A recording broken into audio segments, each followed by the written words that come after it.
So, good morning everyone and welcome to the final forum of ANCHISE. My name, for those who don't know me, is Benjamin Omer. I am the scientific officer for the French school at Athens, and I will be your master of ceremony for today. It is my pleasure to quickly open the final forum because we are already running late. And first of all, I would like to extend our thanks to the Archaeological Society of Athens, who is our host today. The Society has played a foundational role in the study and preservation of Greek heritage for over 180 years. And the French School at Athens is proud to share a long-standing partnership with this institution. I would also like to welcome people online. So far, we have close to 300 people who will be joining us online and 150 in presence for the whole 3 days. So before we proceed, a few housekeeping matters. Please keep your phone in silent mode. Please also keep your questions for the Q&A sessions we will have at the end of each event and each session. For our online participant, the chat is open. 2 people are going to be moderating, so don't hesitate to ask questions in the chat. So what shall we expect for the next 3 days? Over the course of the final forum, we're going to see all the work that have been done by the ANCHISE partner for 3 years. Today, we are going to discover ANCHISE's tools, our main realization, but not the only one. Tomorrow, we are going to turn to data, which is a key topic for us in the cultural heritage protection.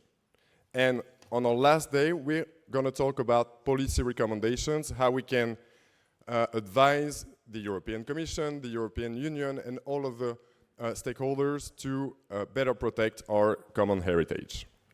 So before we dive in today, we're going to have a few speeches, and I'm delighted to have the honor to welcome Maria Claudia Bodino, Policy Officer of the European Commission's Directorate General for Research and Innovation. Thank you, Maria Claudia, and the floor is yours.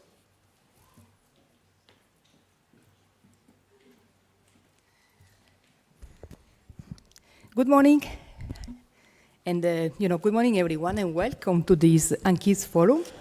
I hope you can hear me well. Yes.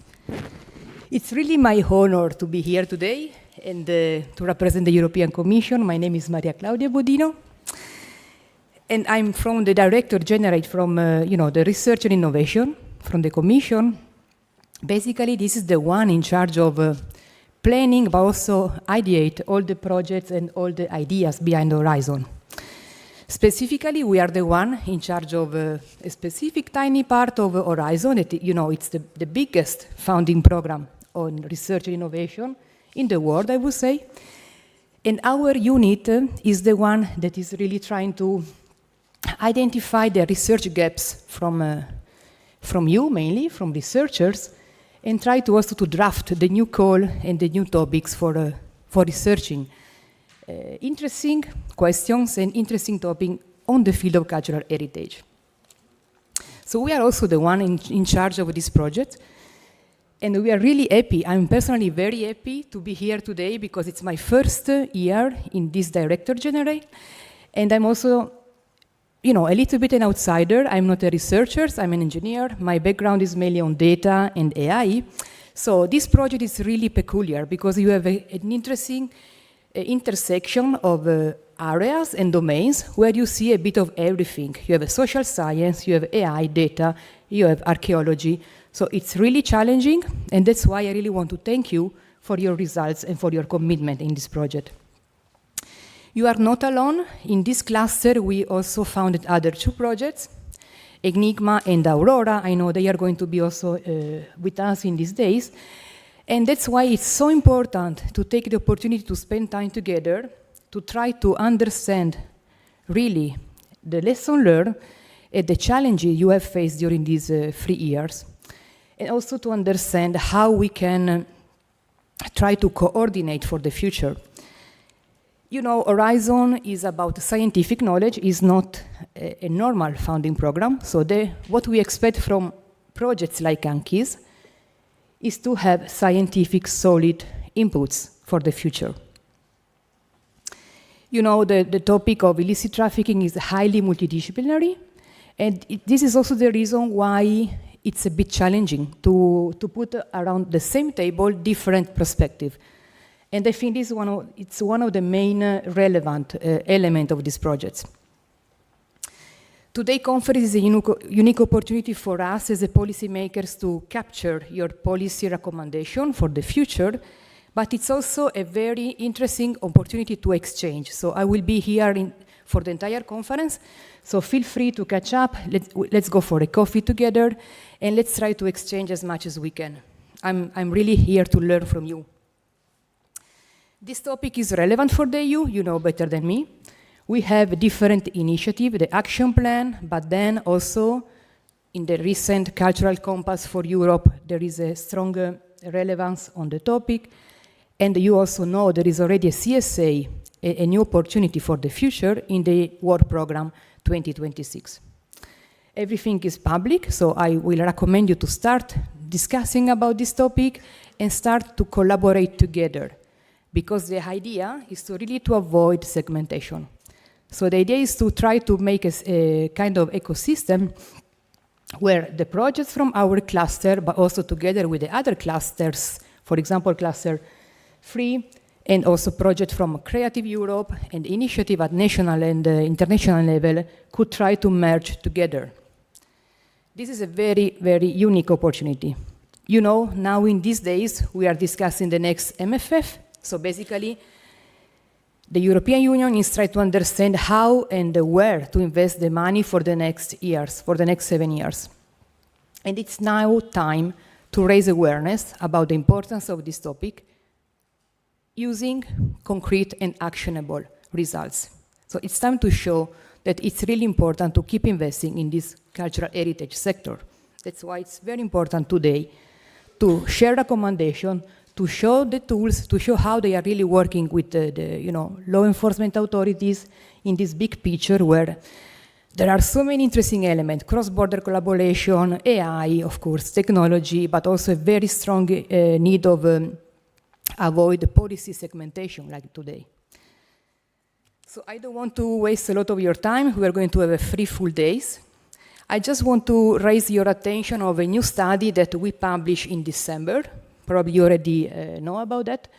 This was created and, let's say, drafted from DG Home. DG Home is a director general in the Commission that is in charge of migration and home affairs. And this study is really good because it's very actionable. You have a set of recommendations how to mitigate measures about illicit trafficking. So if you don't know about that, go to the publication office web portal and you will find it. I would say these are my main remarks. Again, thank you for your commitment. Thank you for your result in this project. I think also it's very important nowadays with this new year in front of us to, we are meeting in Athens. We are meeting where centuries ago democracy and philosophy were created to answer to human questions. It's a challenge time now. We are in front of an interesting year, I would say. Let's keep in mind our values, why we are Europeans, and also our common roots and common identities. Thank you very much.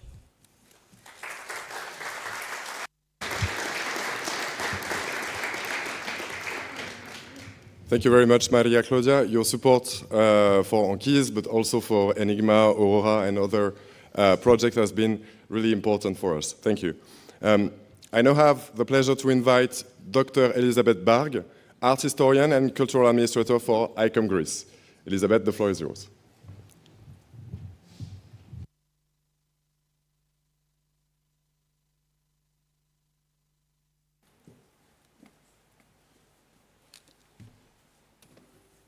So, good morning, ladies and gentlemen, dear colleagues, and dear friends.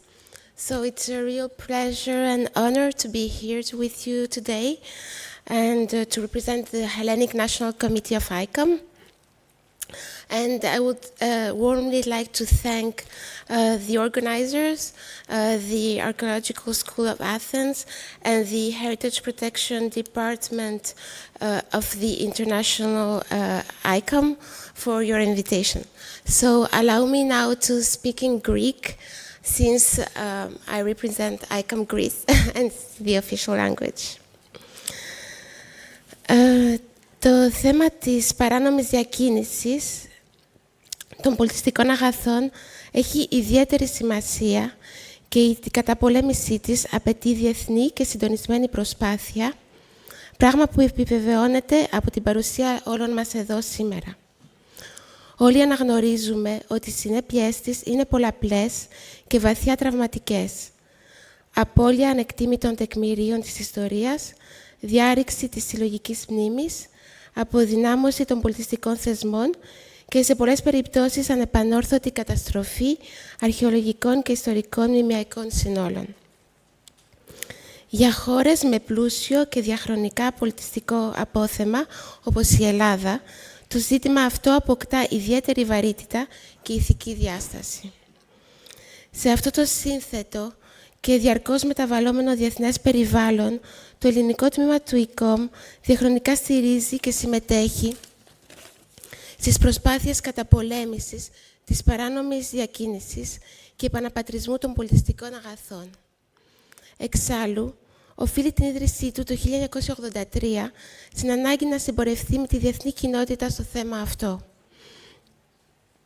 Είναι πολύ σημαντικό να θυμίσουμε εδώ ότι είχε την αμέριστη συμπαράσταση της αείμνηστης Μελίνας Μερκούρη, η οποία είχε ήδη παραβρεθεί το 1982 στην Παγκόσμια Διάσκεψη της UNESCO στο Μεξικό, όπου για πρώτη φορά διατύπωσε το αίτημα για τον επαναπατρισμό των γλυπτών του Παρθενώνα. Συνεπώς, χάρη σε ένα ευρύ δίκτυο συνεργασιών, το ελληνικό τμήμα του ΙΚΟΜ έχει αναπτύξει ένα συνεκτικό και πολυεπίπεδο πλαίσιο δράσης, το οποίο βασίζεται σε 3 θεμελιώδεις πυλώνες: την πρόληψη, την ευαισθητοποίηση, την εκπαίδευση και τη διεθνή συνεργασία, που ενισχύονται πλέον από την αξιοποίηση των νέων τεχνολογιών. Ένα από τα πλέον εμβληματικά εργαλεία του ΙΚΟΜ στον αγώνα κατά την παράνομη διακίνηση είναι οι κόκκινες λίστες, οι οποίες δημοσιεύονται από το 2000 με τη συμβολή διεθνών εμπειρογνωμόνων. Το ελληνικό τμήμα του ΙΚΟΜ ξεκίνησε τις συζητήσεις με τη Γενική Γραμματεία στο Παρίσι για τη δημιουργία της ελληνικής κόκκινης λίστας το 2021. Μετά από πολλές και συνεχείς συναντήσεις εμπειρογνωμόνων του Υπουργείου Πολιτισμού με επικεφαλή στη Διεύθυνση Τεκμηρίωσης και Προστασίας Πολιτιστικών Αγαθών του Υπουργείου, το Γενικό Συντονισμό του Ελληνικού Τμήματος και χάρη φυσικά στην άψογη συνεργασία με το Τμήμα Προστασία της Πολιτιστικής Κληρονομιάς της Γραμματείας του ΙΚΟΜ, είχαμε τη μεγάλη ικανοποίηση να παρουσιάσουμε την ελληνική κόκκινη λίστα το Μάρτιο του 2025 στο Μουσείο Ακρόπολης. Η παρουσίαση συνέπεσε με τον εορτασμό των 25 χρόνων από την καθιέρωσή της. Η έκδοση της ελληνικής κόκκινης λίστας αποτέλεσε ένα ιδιαίτερα σημαντικό ορόσημο, καθώς η Ελλάδα έγινε η πρώτη χώρα της Ευρωπαϊκής Ένωσης που απέκτησε δική της εθνική κόκκινη λίστα, αλλά και επειδή δημιουργήθηκε άλλο ένα σημαντικό εργαλείο για την καταπολέμηση της παράνομης διακίνησης στη χώρα μας. Τα τελευταία χρόνια, ο κοινός αυτός αγώνας ενισχύεται αποφασιστικά από την αξιοποίηση της ψηφιακής τεχνολογίας. Η χρήση ψηφιακών βάσεων δεδομένων, εργαλείων τεχνητής νοημοσύνης, δορυφορικών συστημάτων και νέων μεθόδων τεκμηρίωσης ανοίγει νέους δρόμους για την τεκμηρίωση, την παρεμπόδιση και τον εντοπισμό της παράνομης διακίνησης. Ευρωπαϊκά ερευνητικά προγράμματα όπως το ANCHISE συμβάλλουν ενεργά στη δοκιμή, την προσαρμογή και τη διάχυση καινοτόμων ψηφιακών εργαλείων. Για το λόγο αυτό, το ελληνικό τμήμα δέχτηκε με χαρά την πρόταση να συμβάλλει στην διοργάνωση του πρώτου ντέμο του προγράμματος ANCHISE στο Μουσείο Βυζαντινού Πολιτισμού στη Θεσσαλονίκη το 2023. Άλλωστε, η ανάδειξη των μουσείων ως χώρων καινοτομίας, όπου οι επαγγελματίες συμμετέχουν ενεργά στη διαμόρφωση προτάσεων που ανταποκρίνονται σε πραγματικές ανάγκες, είναι ένα αίτημα των καιρών. Προσωπικά είχα την ευκαιρία και την πολύτιμη εμπειρία να συμμετάσχω σε όλες τις συναντήσεις του προγράμματος, από την πρώτη στις Βρυξέλλες μέχρι και την τελευταία σήμερα. Και μπορώ με σιγουριά να πω ότι οι δράσεις του ANCHISE ανέδειξαν τη σημασία της διεπιστημονικής συνεργασίας και της συνεχούς ανατροφοδότησης, επιβεβαιώνοντας τον ρόλο του ΙΚΟΜ ως καταλύτη μεταξύ τεχνολογικής έρευνας και μουσιολογικής πρακτικής. Τέλος, παράλληλα με τα εργαλεία πρόληψης, το ΙΚΟΜ επενδύει συστηματικά στην εκπαίδευση και τη δημιουργία σταθερών δομών ανταλλαγής γνώσης. Πρωτοβουλίες όπως τα σεμινάρια Cultural Heritage School, που συνδιοργάνωσε το Ελληνικό Υπουργείο Πολιτισμού, η Πρεσβεία των ΗΠΑ στην Αθήνα και το ελληνικό τμήμα του ΙΚΟΜ, με την υποστήριξη του Cultural Heritage Center, του Bureau of Educational and Cultural Affairs και του Εθνικού και Καποδιστριακού Πανεπιστήμιου Αθηνών, έχουν εξελιχθεί σε ένα δυναμικό θεσμό διεθνούς εμβέλειας, φέρνοντας σε δημιουργικό διάλογο αρχαιολόγους, ερευνητές, επαγγελματίες του πολιτισμού, ακαδημαϊκούς, νομικούς, καθώς και στελέχη των διοκτικών και δικαστικών αρχών από την Ελλάδα, τη ΣΥΠΑ και την Νοτιοανατολική Μεσόγειο. Το Cultural Heritage School έχει ασχοληθεί σε βάθος με το θέμα της παράνομης διακίνησης κατά τη διάρκεια 2 προς το παρόν σεμιναρίων στην Ελλάδα, το 2022 και το 2025. Τα σεμινάρια αυτά σημείωσαν μεγάλη επιτυχία, είχαν σημαντική συμμετοχή και απέδειξαν με σαφήνεια ότι η αντιμετώπιση της παράνομης διακίνησης απαιτεί συνδυασμό νομικών και ψηφιακών εργαλείων, επιχειρησιακών πρακτικών και ηθικών αρχών, καθώς και βαθιά κατανόηση του διεθνούς και του ευρωπαϊκού πλαισίου. Για να συνοψίσω, θα ήθελα να υπογραμμίσω ότι το ελληνικό τμήμα του ΙΚΟΜ προωθεί σταθερά τη διεπιστημονική προσέγγιση, αναγνωρίζοντας ότι καμία μεμονωμένη κοινότητα δεν μπορεί να αντιμετωπίσει μόνη της ένα τόσο σύνθετο φαινόμενο. Κοινός παρανομαστής όλων αυτών των πρωτοβουλειών είναι η βαθιά πεποίθηση ότι η προστασία της πολιτιστικής κληρονομιάς δεν αποτελεί απλώς νομική ή διοικητική υποχρέωση. Είναι ηθικό καθήκον και θεμελιώδες στοιχείο πολιτισμού. Το ελληνικό τμήμα του ΙΚΟΜ, λειτουργώντας ως γέφυρα μεταξύ των επαγγελματιών των μουσείων, του ερευνητικού κόσμου, των κρατικών αρχών και της κοινωνίας των πολιτών, προωθεί και σύμφωνα με την αποστολή του θα συνεχίσει να προωθεί μια συλλογική προσέγγιση που βασίζεται στην επικοδομητική συνεργασία.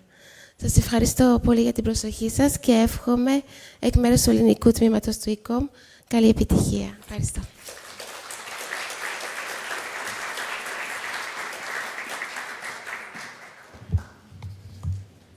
Ευχαριστώ πολύ, Elizabeth.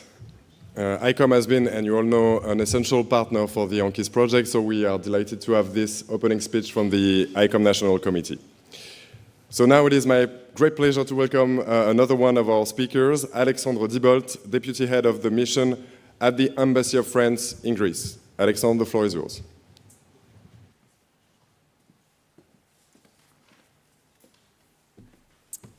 Merci beaucoup. Bonjour à toutes et à tous. Kalimera se oleske se olus. I'm the deputy head of the French embassy here in Athens, and I'm very happy to be with you today. It's always a dangerous endeavor for a diplomat to speak right before a minister of your own country. But I'll take my chance, and I'll try to give you a bit of the French-Greek perspective we cherish here in this project of ANCHISE. First of all, I'd like to salute all the participants to this meeting, whether in Athens or online. We have representatives of ministers of culture, of specialized police forces, of international organizations such as UNESCO, Interpol, of European international universities, of European international museum institutions. And this is an impressive, timely, but also somehow quite unusual gathering. But I think it emphasizes one of the specificities of ANCHISE, which is its interdisciplinary nature and characteristic. I'd also like to start by thanking the École Française d'Athènes for all the work that was carried, coordinating this project and organizing this forum. They've done a wonderful job, and I'd like to pay tribute to Véronique Jankowski, the head of the school, and all her team, who I think have been committed in following this issue of ANCHISE for several years now in their various capacities. So I think this is important to say. As the previous speakers have said, the aim of this ANCHISE project is really to forge partnerships to protect cultural heritage and to fight against trafficking. And today's forum is about presenting the results, of course, of this project, but also about reflecting on the need and expectations for maintaining the dynamics that was created. So as a representative of France here in Greece, I have three very basic and simple messages I'd like to share with you today. The first one is that trafficking in cultural goods is an issue to be dealt with at European level. No doubt about this. Why? Well, first, because the European Union is present at all stages of the trafficking of cultural goods. It's as much a source of coveted archaeological goods, it's also a transit zone, and it's a destination market for traffickers. Also because this traffic feeds organized criminal networks in our countries and abroad, and constitutes a threat to our common heritage, and also has an effect on the lives of Europeans. And the sad episode of the Louvre a few weeks ago is a reminder to this. But also because Europe is the right level, and maybe this is most important, to develop an effective and impactful responses. And I'd like to seize the occasion to thank the European Commission for funding this project. The second message is that within the EU, Greece and France have a particular commitment to these issues, as was demonstrated by their significant investment in this project. Greece, because it is obviously a country with an exceptional wealth of heritage and at the forefront of issues concerning the protection of cultural heritage and the fight against trafficking of antiquities. And I'd like to thank the Greek Ministry of Culture for all the measures that have been taken over the past years to support this project and to facilitate its completion at every stage of its development. And needless to say, as was stated before, that for all these reasons, Athens was the best place to hold this final forum of Project ANCHISE. But France also, for the coordinating role which has been played by the École Française d'Athènes in implementing the project.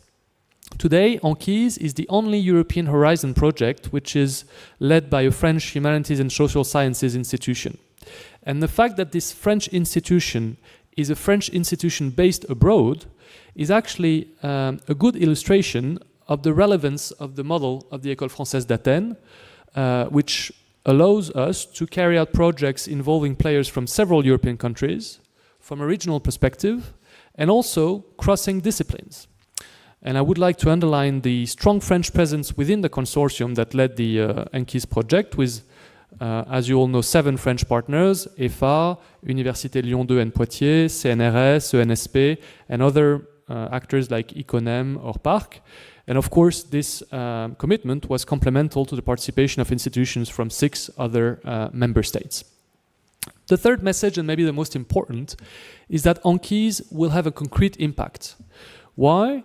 Because thanks to an approach combining research in the human and social sciences and technological development, progress has been made in understanding the dynamics of traffic and to provide concrete answers. These concrete responses will be presented today, of course, but they include the development of a toolbox of 6 complementary technological solutions. And those go from object identification, surveillance of archaeological sites, monitoring of online sales platforms, databases that are interoperable, and spectroscopic authentication. These tools have been rigorously tested by a number of professionals in several countries, and concrete policy recommendations were also made to the European Commission, including I'm sure something which will be raised today, the proposal for a European Centre of Interdisciplinary Competence Against Trafficking in Cultural Goods. All in all, and to conclude, I think France is very proud that this project was led by EFA, that it was encouraged by Greek support, and that it was financed by European funds. I wish you all success for today's forum, and you can count on the French authorities to do the follow-up, and I have little doubt that this message will be emphasized by the next speaker. Thank you very much.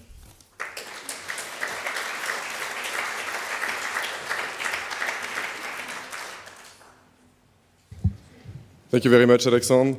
The presence of the French embassy today reflects the importance of French commitment against illicit trafficking of cultural property. So thanks for being there and for these welcoming remarks. So I introduce the minister as well, but he's not present with us, at least physically.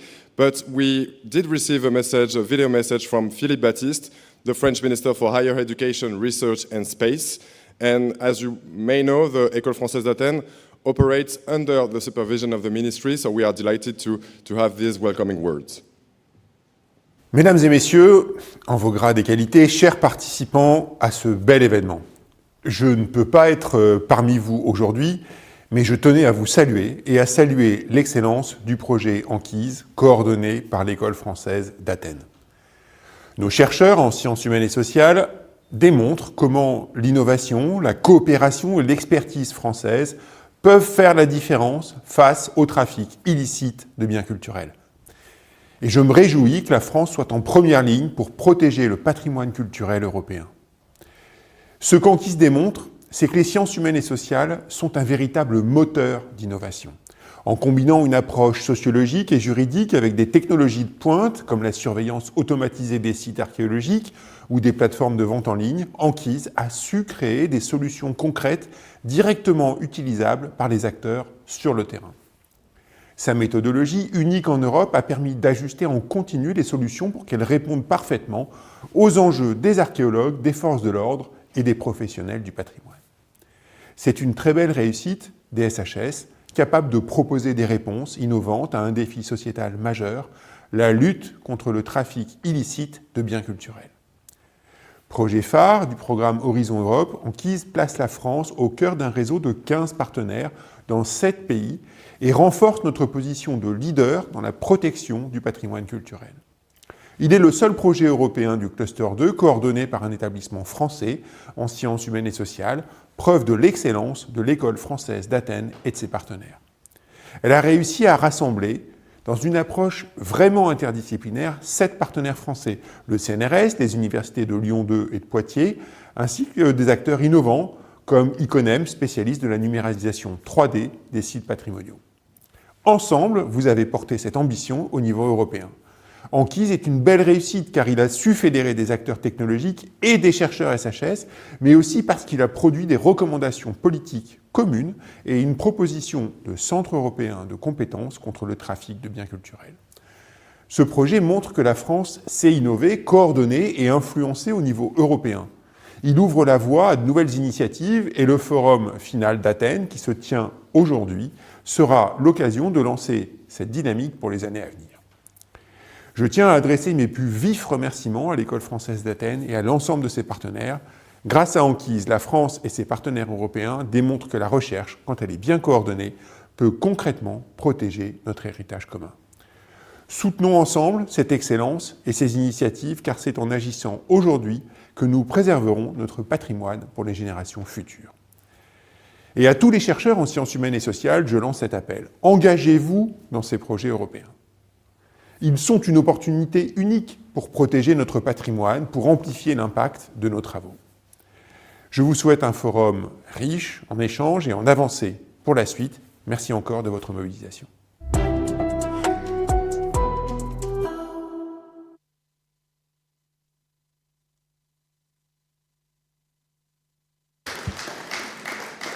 So this is quite unusual for us, but I would like to thank Minister Baptiste for this short and I think comprehensive message about our goal and about the discussion we're going to have for 3 days. So I would like to thank all of our 4 distinguished speakers, but now we're going to dive in a little bit more into our topic and especially into our geographical situation here in Greece. I'm delighted to welcome Madam Vasiliki Papageorgiou from the Hellenic Ministry of Culture. The floor is yours.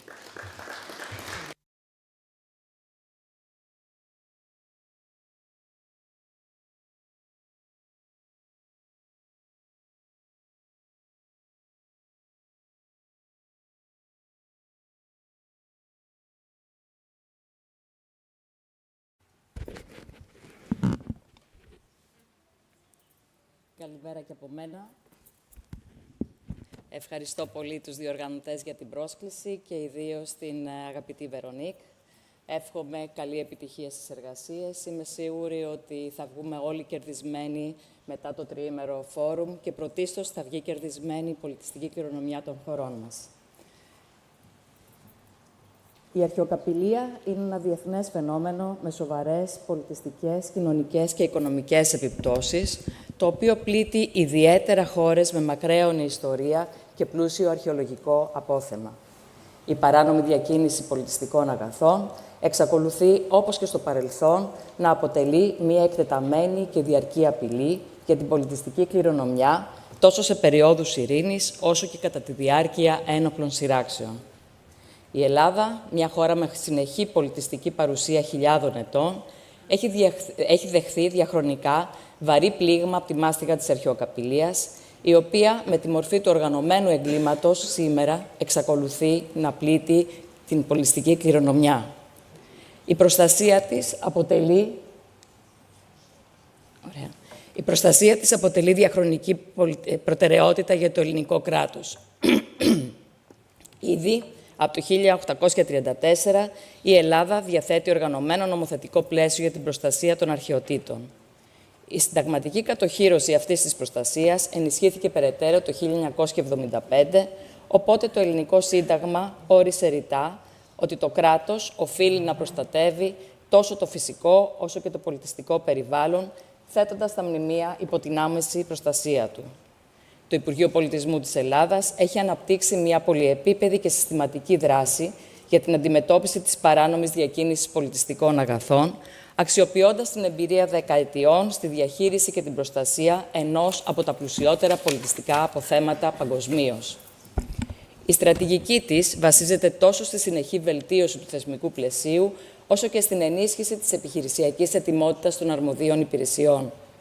Το εθνικό νομοθετικό πλαίσιο, όπως κωδικοποιήθηκε με τον νόμο 4858 του 2021, συγκαταλέγεται σήμερα στα πλέον αυστηρά και διεθνώς ολοκληρωμένα. Παράλληλα, η Ελλάδα έχει κυρώσει και ενσωματώσει στην νομοθεσία της τις βασικές διεθνείς συμβάσεις για την προστασία της πολιτιστικής κληρονομιάς και έχει συνάψει διμερή και τριμερή μνημόνια συνεργασίας με άλλα κράτη για την πρόληψη και την καταπολέμηση της παράνομης διακίνησης.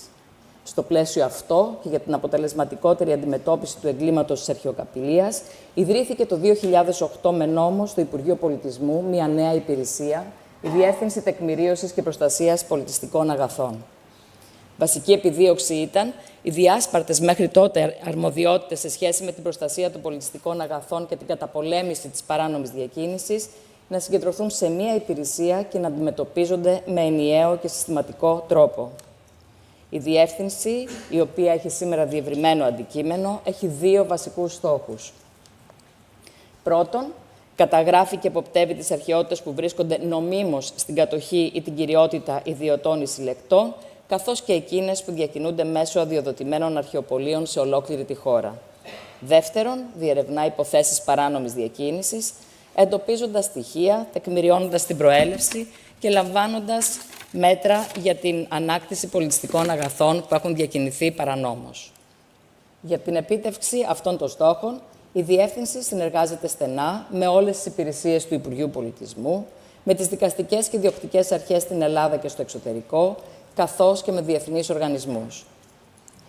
Παράλληλα, τηρεί και επικαιροποιεί σε καθημερινή βάση πολυάριθμα εξειδικευμένα αρχεία που καλύπτουν όλο το φάσμα των αρμοδιοτήτων της, αξιοποιώντας κάθε διαθέσιμη πηγή. Τα αρχεία αυτά διακρίνονται σε τρεις βασικές κατηγορίες, όπως βλέπετε στην οθόνη.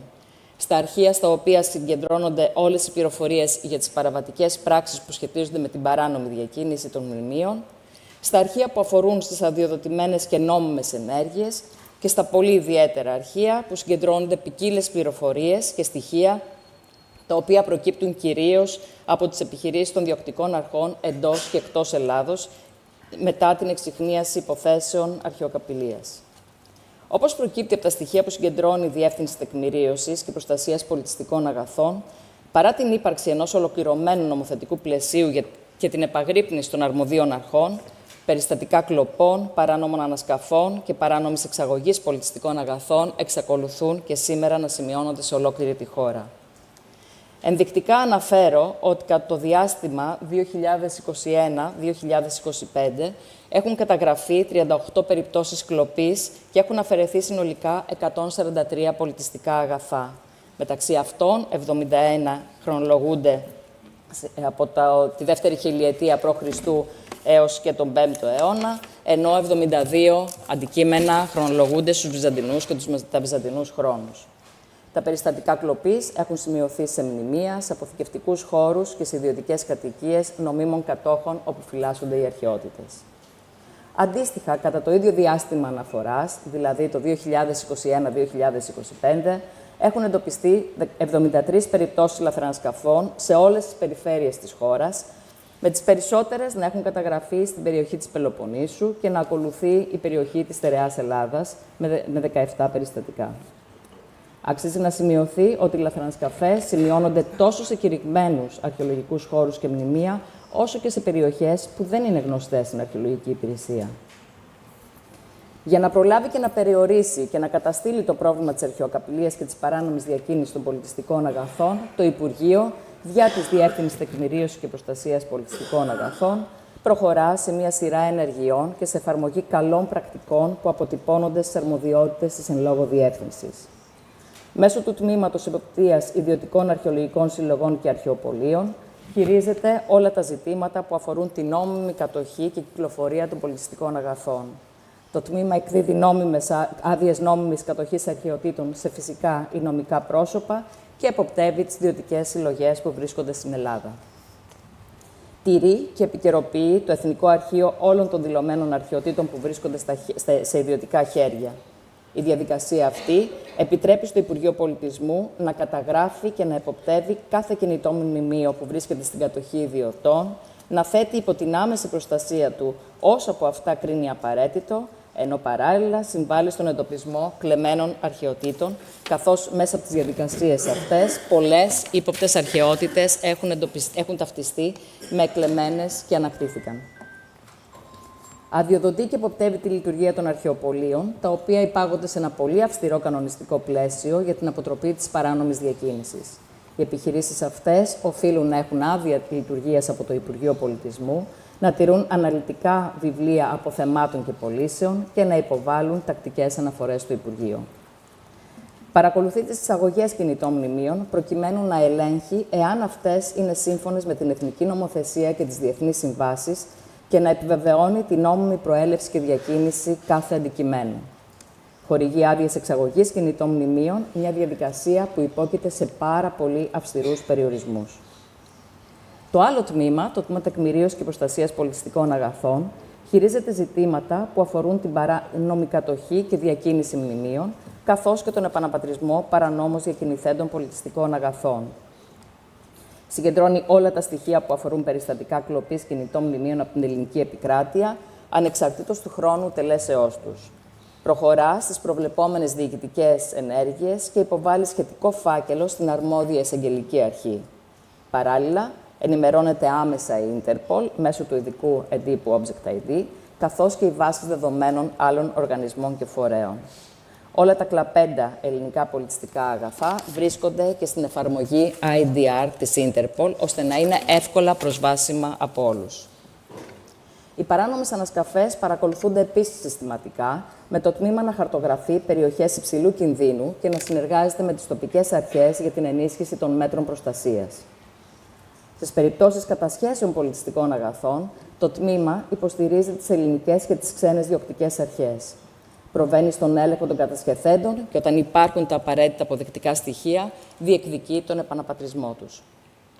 Μέσω της διαδικασίας αυτής έχουν εντοπιστεί και ανακτηθεί πολλά αντικείμενα που είχαν κλαπεί από μνημεία ή μουσεία στην Ελλάδα, όπως είναι τα παραδείγματα που βλέπετε στην οθόνη σας, οι αρχαιότητες δηλαδή που είχαν κλαπεί από το Μουσείο της Προϊστορικής Θύρας στην Σαντορίνη και ανακτήθηκαν κατόπιν επιχείρησης των αστυνομικών αρχών. Λαμβάνοντας υπόψη τη ραγδαία αύξηση των ανιχνευτών μετάλλων από ιδιώτες, που συχνά χρησιμοποιούνται σε λαθρανασκαφές και εν γέννη σε αρχαιοκαπηλικές δραστηριότητες, το Υπουργείο εφαρμόζει μια σειρά νομοθετικών μέτρων ώστε να παρακολουθεί και να ρυθμίζει την κατοχή και τη χρήση τους. Η παρακολούθηση της παγκόσμιας αγοράς τέχνης αποτελεί μία από τις βασικότερες και πιο απαιτητικές αρμοδιότητες της Διεύθυνσης.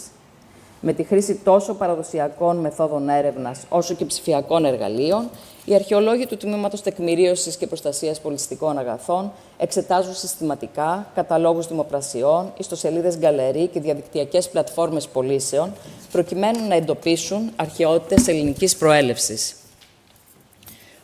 Όταν διαπιστώνεται παράνομη διακίνηση, συγκροτείται σχετικός φάκελος από το Υπουργείο και το Υπουργείο Πολιτισμού προχωρά σε όλες τις απαραίτητες ενέργειες νομικές και διπλωματικές, προκειμένου να πετύχει τον επαναπατρισμό του, σε στενή συνεργασία πάντα με τις δικαστικές αρχές και τις ελληνικές πρεσβείες στο εξωτερικό. Με δεδομένη τη διεθνής διάσταση του φαινομένου της αρχαιοκαπηλείας, αυτή είναι ένα ακόμα παράδειγμα από εικόνες κλεμμένες που εντοπίστηκαν σε δύο απανωτές δημοπρασίες τύπου δημοπρασιών και ανακτήθηκαν. Με δεδομένη λοιπόν τη διεθνή διάσταση του φαινομένου της αρχαιοκαπηλείας, το Υπουργείο Πολιτισμού, δια των αρμοδίων υπηρεσιών του, συμμετέχει ενεργά σε διεθνείς προσπάθειες για την αντιμετώπιση του προβλήματος παράνομης διακίνησης σε παγκόσμιο επίπεδο. Συνεργάζεται με θεσμούς και οργανισμούς όπως η Ευρωπαϊκή Ένωση, η UNESCO, η UNIDROIT, το ICOM και η Interpol. Συμμετέχει σε ευρωπαϊκά προγράμματα όπως το Horizon, συμβάλλοντας μέσω της τεχνογνωσίας του προσωπικού του στην ανάπτυξη αποτελεσματικών εργαλείων που θα υποστηρίξουν τον καθημερινό αγώνα κατά της αρχαιοκαπηλείας. Ιδιαίτερη έμφαση δίνεται στην εκπαίδευση όλων των αρχών που εμπλέκονται στην προστασία της πολιτιστικής κληρονομιάς και συμμετέχει ενεργά σε ασκήσεις όπως η επιχείρηση Πανδώρα, για παράδειγμα, μια ετήσια διεθνής δράση που συντονίζεται από την Europol και την Interpol.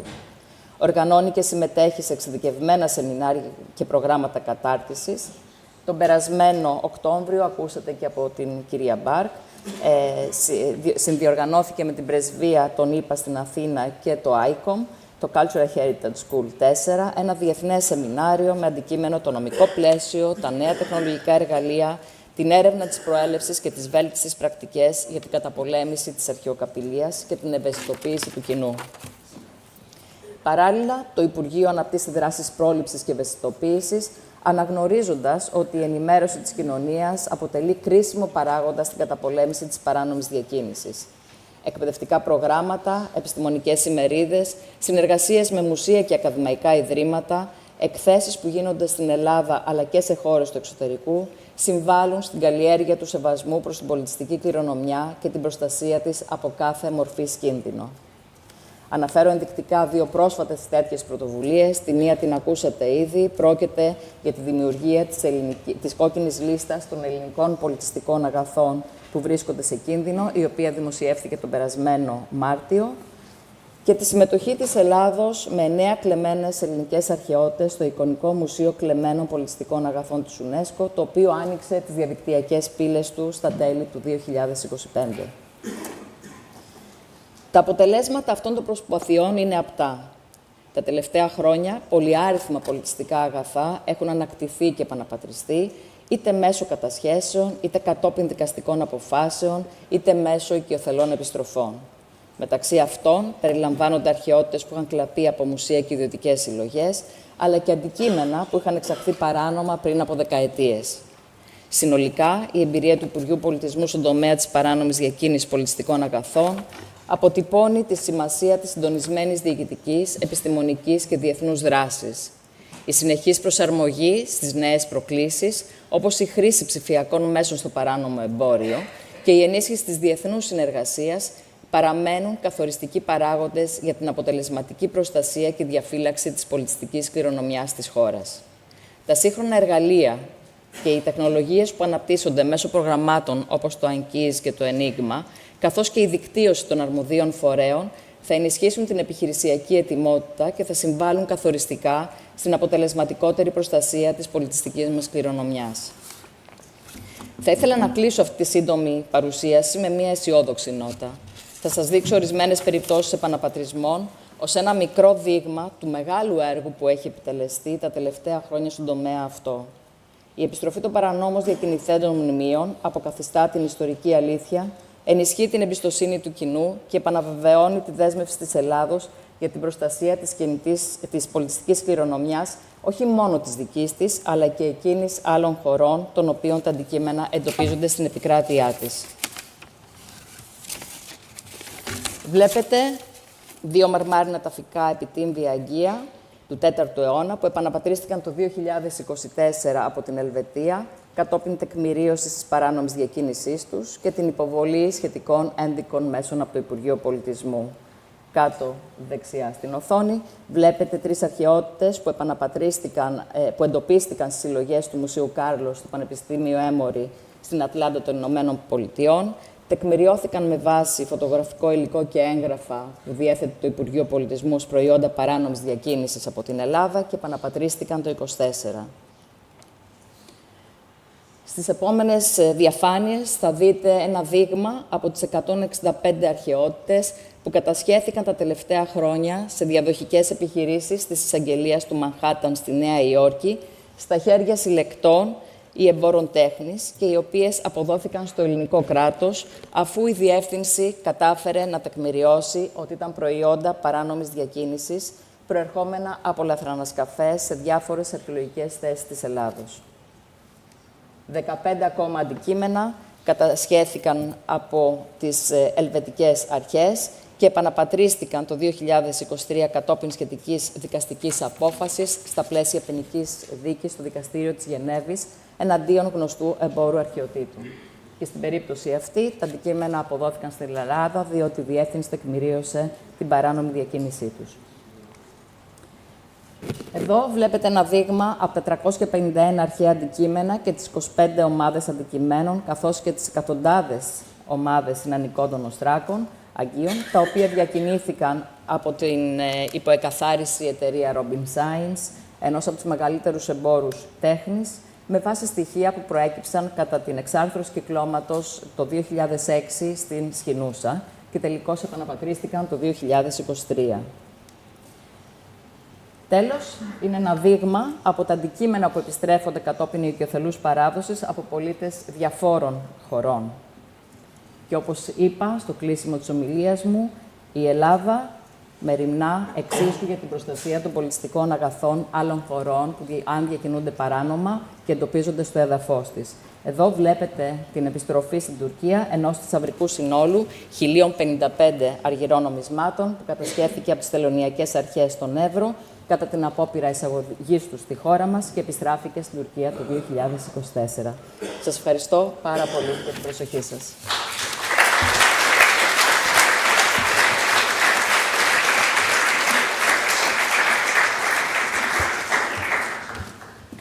Ευχαριστώ πολύ, Dr. Papageorgiou. And a new thanks to our speakers, because this is a miracle. We are right on time. So we will now break for 30 minutes. But before having a little chat and a little coffee, I'm kind of forced to mention from our communication partners that we are close to reaching 2,000 followers on LinkedIn. So if you don't follow us, please do it on your phone. I think there is 5G and Wi-Fi here, so you can connect. So we will break for 30 minutes. The coffee will be served downstairs. You will see a little stairs, and we'll be back at 11:30 sharp for the project overview. Thank you.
So this morning you had the opportunity to listen to many different speakers who spoke from an institutional perspective on the European Commission side, from the French Embassy and the French Ministry of Higher Education. Now we will start to dive in on ANCHISE's work, and I have the honor for this purpose, for this project overview that we will do right now, to welcome Véronique Shankowski, the director of the French School at Athens. Véronique, the floor is yours. Thank you.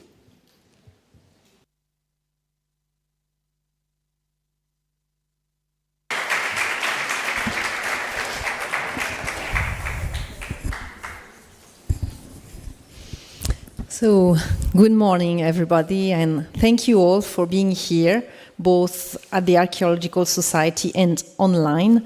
Thank you also to everyone who contributed to the introduction of this forum for their kind words. It is now my turn to present the approach and main results of the ANCHISE project.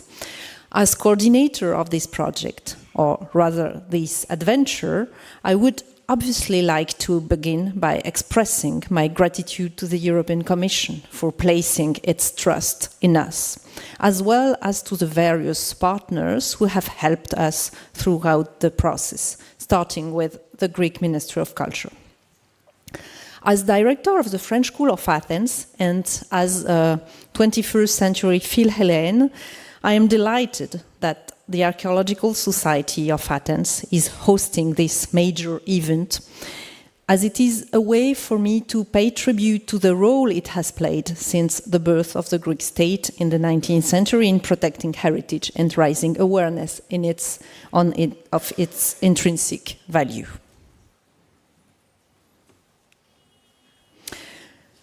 Our consortium is made up of teams that have worked together over the past years to find answers to challenges. We gathered specialists from different years to find answers to challenges. We gathered specialists from different professional backgrounds. We have archaeologists, technology developers, museum professionals, law enforcement agencies, academics, communication professionals. Sorry, it's going into...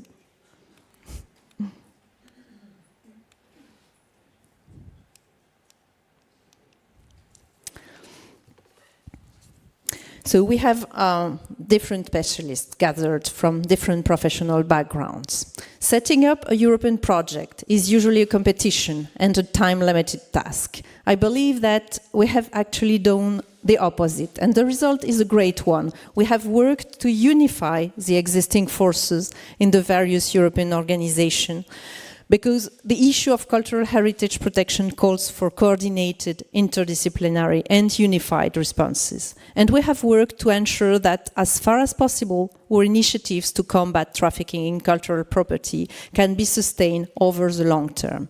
This is what I would like to explain to you now. Why ANCHISE?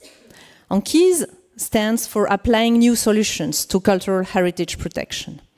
Let me just remind you why we choose the acronym ANCHISE. It expresses the place of humanities and cultural heritage, and I have to start with that. It is the name of the father of Aeneas in the story of the Trojan War.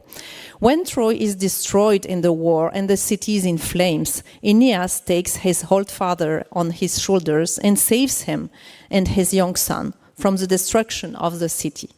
Then, with these three preserved human generations, he goes and founds Rome. Here, ANCHISE is the metaphor of the cultural heritage that we, the present generations, must preserve for future generations. Because cultural heritage is a non-renewable resource. If we're able to preserve it, it will last for future generations. If not, it is all humanity that is at stake. And we all know that everywhere, in different circumstances, cultural heritage is threatened and destroyed. When our team started to work on the topic, it was in the context of the geopolitical crisis in the Near and Middle East. These crises are far from over today, and the looting of cultural artifacts continues everywhere in the world to be a challenge for our societies and our future. The issue of illicit trafficking is a difficult topic because it is both local and global, and it is constantly changing. At the moment we are speaking about it, looters imagine new methods and new strategies, and they're built on our analysis. So we have to keep the work in progress. It is a dynamic, and that's what European projects are for. Looting also means a destruction of context, which deprives the societies from their history. Exactly as for the protection of nature, cultural heritage is a non-renewable resource. So protecting cultural heritage against looting and trafficking is not only a question of repatriation of national property. It's not only a question of claiming this object belongs to my country and it has to come home. It is as well a question of democracy, because if societies are deprived from their past, they are not able to decide about their future anymore. For all these reasons, the ways and means to fight illicit trafficking are not only national, nor local solutions. We need more tools, but we need also more networks. So why us? We got this European project at the École Française d'Athènes after having gained strong experience in previous European projects on the same topic. In ANCHISE, our consortium is bringing together 15 partners from 7 countries, but we have also built a platform gathering a huge community of users. We started from the observation that there are many useful skills in domains that are not immediately related to the topic of illicit trafficking, and those people are disconnected in disconnected fields: scholars, technology providers, practitioners from law enforcement agencies and from cultural heritage domains, and specialists of dissemination and awareness raising. So we had to connect those people, but we also had to admit that the protection of cultural heritage is technologically under-equipped. We need more innovation in this field. However, there is no magic tool. Technologies can be of great help in combating illicit trafficking, but they are useless if they are not connected to end users' needs, that is, cultural heritage professionals. Provenance studies are a key in that respect, and no tool can replace the expertise of the archaeologist or the expertise of the art historian. But provenance analysis can only start when a problem is already detected. This is why we need solutions that integrate multiple dimensions of the problem, and we need tools developed in close connection with the end users.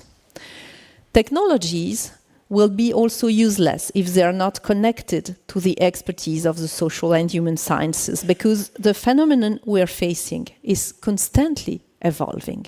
And if we want to bring efficient answers, we also have to study the in-depth of the looting activities. What I mean here is that networking and research in humanities and social sciences are tools too.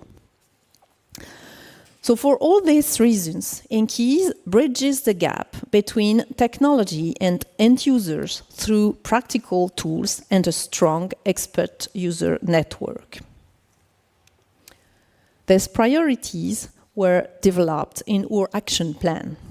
The project included evaluation of market-ready technologies in order to integrate already existing solutions, development of new tools in order to answer as close as possible the needs of the field, development of studies in sociology and economics to update our understanding of the looting phenomenon, and dissemination of the approach as largely as possible, the training of professional communities and awareness raising in compliance with ethic requirements. First of all, the ANCHISE project has brought together various technology development companies in order to develop a toolkit based on the experience of the end users, that is, based on the development, on the experience of archaeologists, museum professionals, police officers. We have been working for 3 years altogether, and now our tools target the entire chain of illegal trafficking of cultural goods. They will be presented this afternoon in details. This toolkit includes advanced tools for prevention with site monitoring, but also tools designed to help to stop the traffic at border controls and on the web and dark web, and tools that support the identification of objects. But the issue of technologies is also a matter of data, and the cultural heritage domain is very often lacking of interoperability to make the tools efficient. So we also worked on database integration and data fusion to protect cultural heritage. And now with the development of AI, having perfectly clean data is absolutely fundamental. The challenge here is not only to identify an object that we already know and that could be stolen from a collection and resold. The challenge concerns also illicit excavations, when an object is stolen before any archaeologist had the chance to see it. Illegal excavations happen everywhere, but there has been there has been a resurgence of looting with the political crisis in the Middle East. Over the past decade, hundreds of clandestine excavations have been undertaken to finance terrorist and military activities in Syria, Libya, Iraq, and other countries. Entire archaeological sites have been destroyed and turned into fields of holes. Thousands of objects that archaeologists have never excavated, never seen, never described, have been resold on the art market with false provenance. These objects are now arriving on the European, the American, or the Asian markets, and they will circulate more and more and become sources of profit. Our duty as specialists is not to be complicit in this mechanism. This is why it makes sense to develop tools that will enable us to identify these looted artifacts and eventually return them to their countries of origin. Basically, our idea is that when an object is stolen from a site, you may not detect it immediately on the field, but this looting left traces on the web. It leaves signals elsewhere. So we have to be prepared not only on the field, but also on the web and dark web, and to have a system, a toolkit that will eventually stop at every step the phenomenon of looting. We have now a set of 6 advanced tools developed by the different companies partners of ANCHISE. These tools can work together and they cover the entire chain of illicit trafficking, from site protection to image matching, typology matching, authentication, and web crawling. ANCHISE did not design tools in laboratories and then ask professionals to use them. At the contrary, we started by asking, what do you actually need? What problems do you face daily? What would genuinely help? And this was a real bottom-up approach. These tools have been tested during the project in 3 phases and in different countries and contexts on archaeological sites, in museums and on borders, with different professional communities giving their feedback. Cultural heritage professionals, law enforcement agencies, art market, archaeologists and art historians, teachers, communication professionals. So over 150 practitioners shaped our tools through their feedback. These demonstrations were not only testing sessions, they were spaces for dialogue in order to have eventually the logic of other professions embedded into the design itself. These demonstrations in different countries and places have helped step by step with the improvement and completion of these 6 technological tools that are now almost ready to use for cultural heritage professionals at the end of the project. They are the product of research conducted by ANCHISE technology partners, but also the result of the dialogue that took place throughout the project with various communities of test users. But it is not only a question of technologies.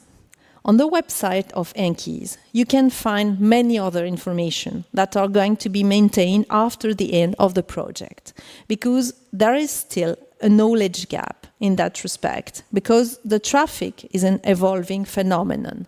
It needs also to be studied from the point of view of the social sciences, and ANCHISE has initiated multiple conferences and forums for information exchange and research dissemination.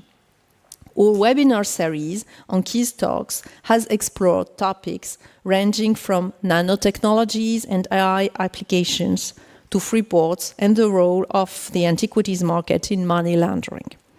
You can find them on our website with many other information.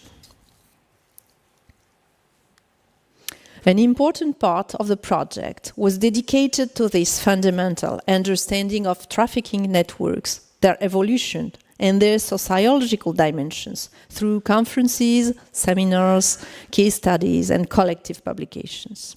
This knowledge is essential for developing effective countermeasures. ANCHISE advocates for academic disciplines In this chain of tools, we need very classic and academic competencies developed in universities and research centers, like archaeology and art history of all areas and contexts. During the next days, you will also learn about young scholars, researchers in this forum.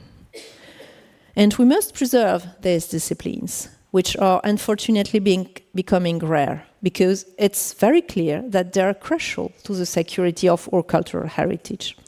We should not believe that it is enough to offer digital reconstructions of monuments and collections. This is all well and good, provided we have the capacity to finance it. But to fuel these innovative projects, we will always need academic expertise. And the legacy of ANCHISE will be all these: the development of new technological tools, but also the gathering of several publications and online resources, allowing transdisciplinary analysis of the illicit trafficking and the definition of further actions. ANCHISE has also created a strong interdisciplinary network and deep partnerships between many research laboratories in all Europe. We also keep strong connection and partnership with other European projects that are related to the same topic, especially Aurora and Enigma. You will hear about these interdisciplinary connections in the next days. This is a very solid foundation that Europe should not allow to disintegrate after the end of the Cluster 2. And this is the message that ANCHISE Consortium is promoting to the European Commission. In Europe, we now have a strong network and a strong know-how. We should keep this legacy and create a competence center. The idea of a competence center is not to duplicate competencies that already exist in different countries. The idea of a competence center is to keep the connections between all these initiatives and to keep our collective capacity to develop the topic. Such a European center of expertise should have a leverage effect to facilitate capacity building among heritage stakeholders. The fight against illicit trafficking in antiquities is not the domain of a few specialists in the field anymore. It is a matter of connections and networks that must enable us to bring together a wide range of skills and competencies that may not initially be identified as related to the topic. And maybe you can also help to voice this idea of a European competence center, because after ANCHISE and with the other existing projects, we can now have three major assets. We have European engagement, interdisciplinary synergy, and commitment of the society to heritage protection. I thank you very much for your attention.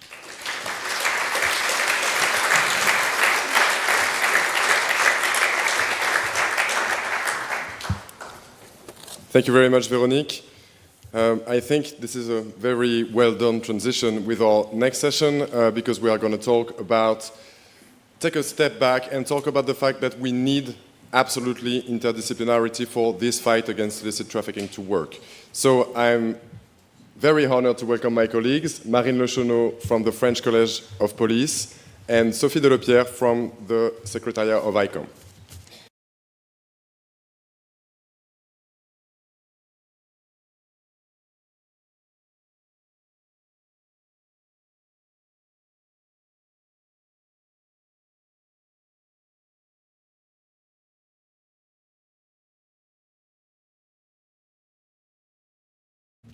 Tu appuies sur le bouton. So, glad to be here with you. This afternoon you will see all of our tools. You will talk with the tool developers, and you will also hear from people who helped co-develop, in a way, the tools by testing them on the field. But before that, we wanted to give you some insights of the challenges we faced. So I'm representing today the social and human sciences. Marine is representing the law enforcement agencies. And Sophie is talking from the museum perspective. So Veronique told us before that we need networks, we need interdisciplinarity for this to work because we cannot tackle alone this phenomenon.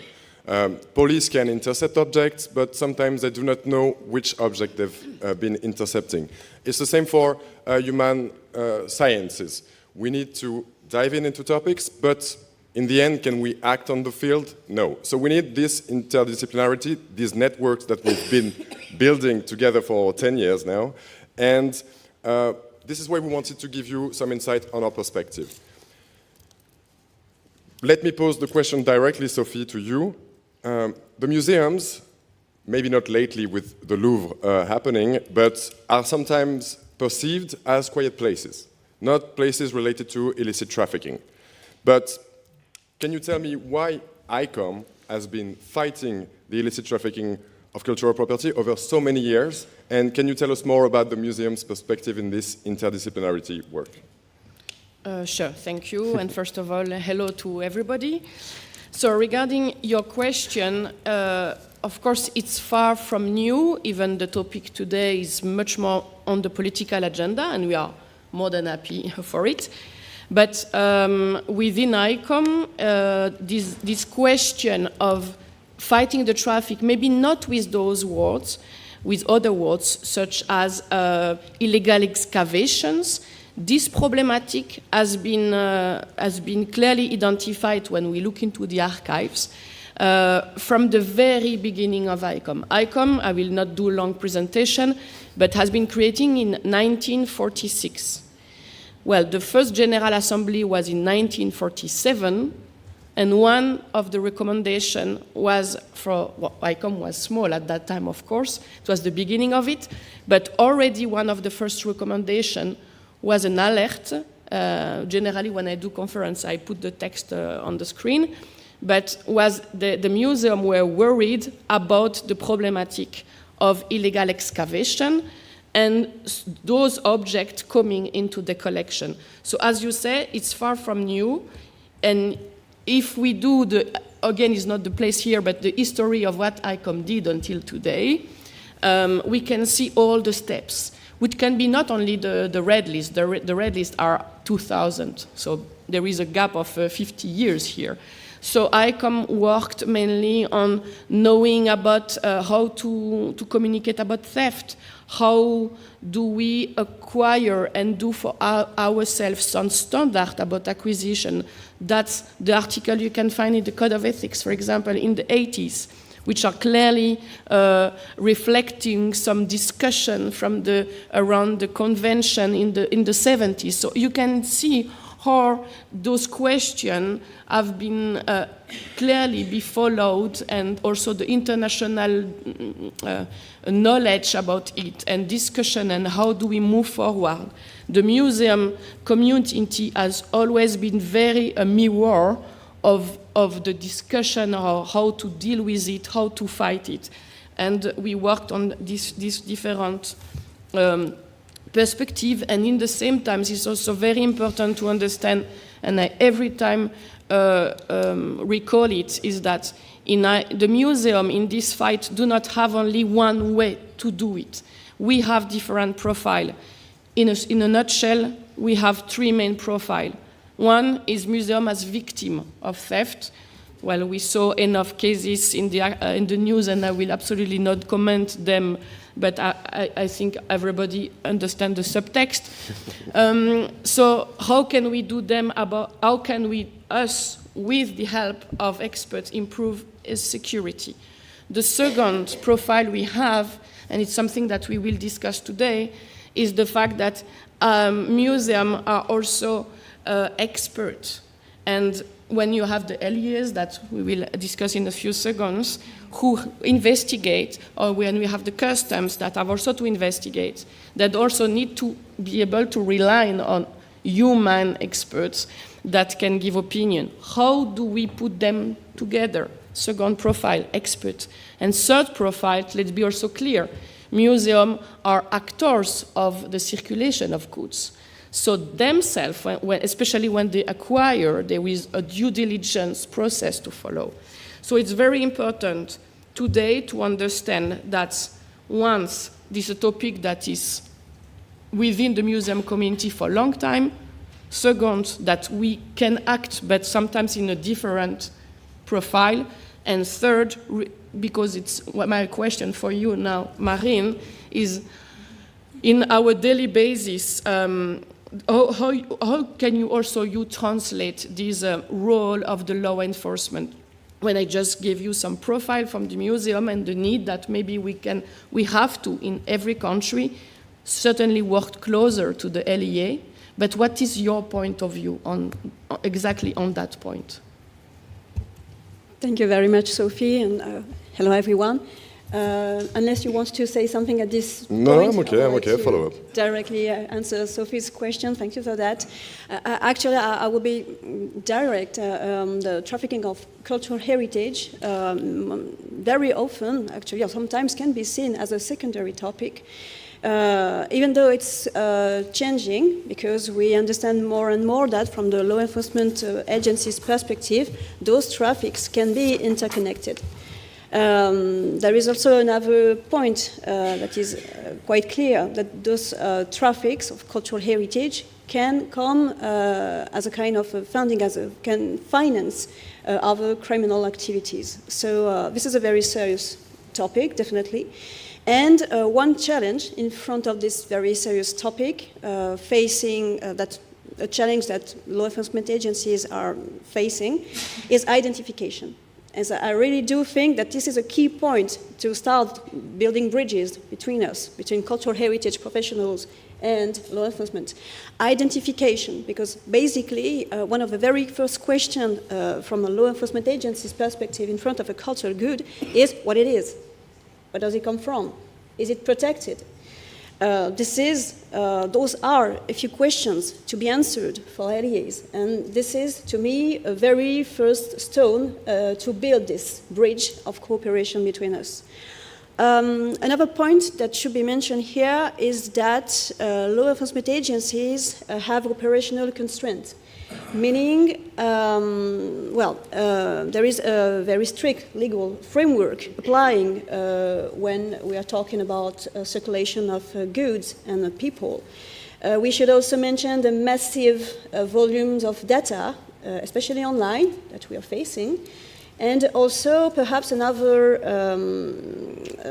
idea, another fact, and it's also related to the importance of social sciences and humanities, is that we are dealing with very various profiles. The profiles that we meet, that we can see involved in this looting and trafficking, can range from, I would say, occasional offenders to criminal networks, which means that cooperation is the key in this specific topic. And as a conclusion, what we need is expertise on demand. We really do need that expertise is provided in a, as far as possible, a quick way, reliable answers, and quick answers that can support operational decision. And I do think that this is the experience we had within ANCHISE project. So I hope I answered those. I think pretty well. So you kind of described the problem from the museum perspective, from the LEA perspective, but what we try to achieve, and what you will see, I think, during these 3 days, is that we try to build bridges. Why did we do that? Because we need to talk to each other. How do we talk to each other? We've been experiencing it for a very long time. I've been working with Marine and also with Sophie on Nature project before. So we are a community of diverse people, but how we do build bridges. For example, you were talking about LEA constraints regarding security.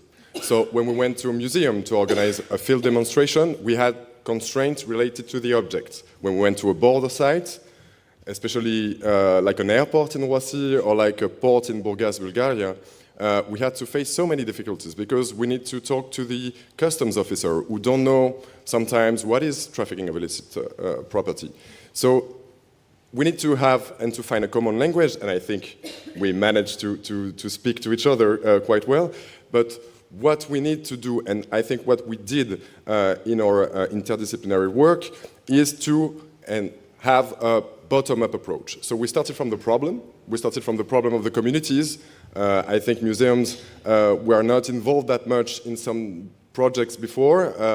Some people have never met a technologist, and they do not know how artificial intelligence works, how image recognition works, and we need to build all of these bridges. We started, but I think we need to go a little bit forward in this direction.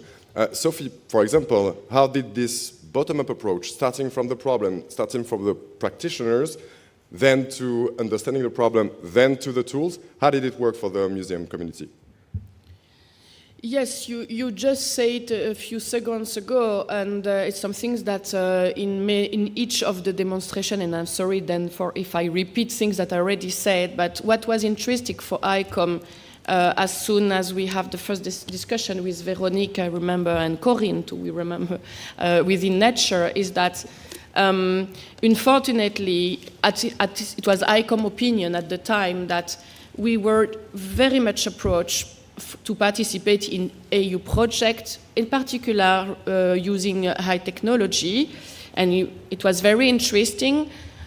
The tools were interesting, but the problem is that we were much more like an end validation for such tool, and it was not the idea, because if you construct a tool for somebody, I believe, or we believe, that the first things to do is to ask this person what are the needs. And unfortunately, we just observed that in the previous project, it was never the case, unfortunately, for the museum community. So it's changed with ANCHISE, and that was, I believe, the main argument for ICOM to jump in is to say that for once, we will bring the tech partner and the museum partner and put them in a room and discuss with each other, because in certain countries, I don't want to do some global conclusion. In certain countries, let's be clear, collaboration with police is working well. Cooperation with tech partner is working well, and they don't need ICOM to do that. But that is absolutely a minority. And in the huge number of country, when we approach the museum community, because it's our job to do it and to ask, okay, what do we do to fight the traffic? What tools do you need? Do you know the scan? Do you know image recognition? He said, okay, Sophie, it's not James Bond here. We don't do that. So we don't have access to that. We don't even know the person who do that. We might see that on internet, but no. Well, in ANCHISE, it was exactly what was proposed, is to make them together, and the museum colleague having the chance to say, I need that, or I don't need that. But I need that, but maybe if you could improve these things, you know. That was super interesting.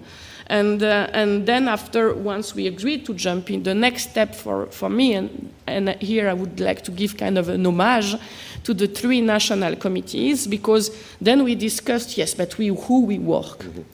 And then we had to choose national committees, because, you know, ICOM has national committees. And so we choose ICOM Greece, we choose ICOM Sweden, and we choose ICOM Bosnia and Herzegovina. And they are all in the room today. And please, I would like once again to thank you for your involvement, because as soon as we proposed to you, you jumped in. You were interested from day one.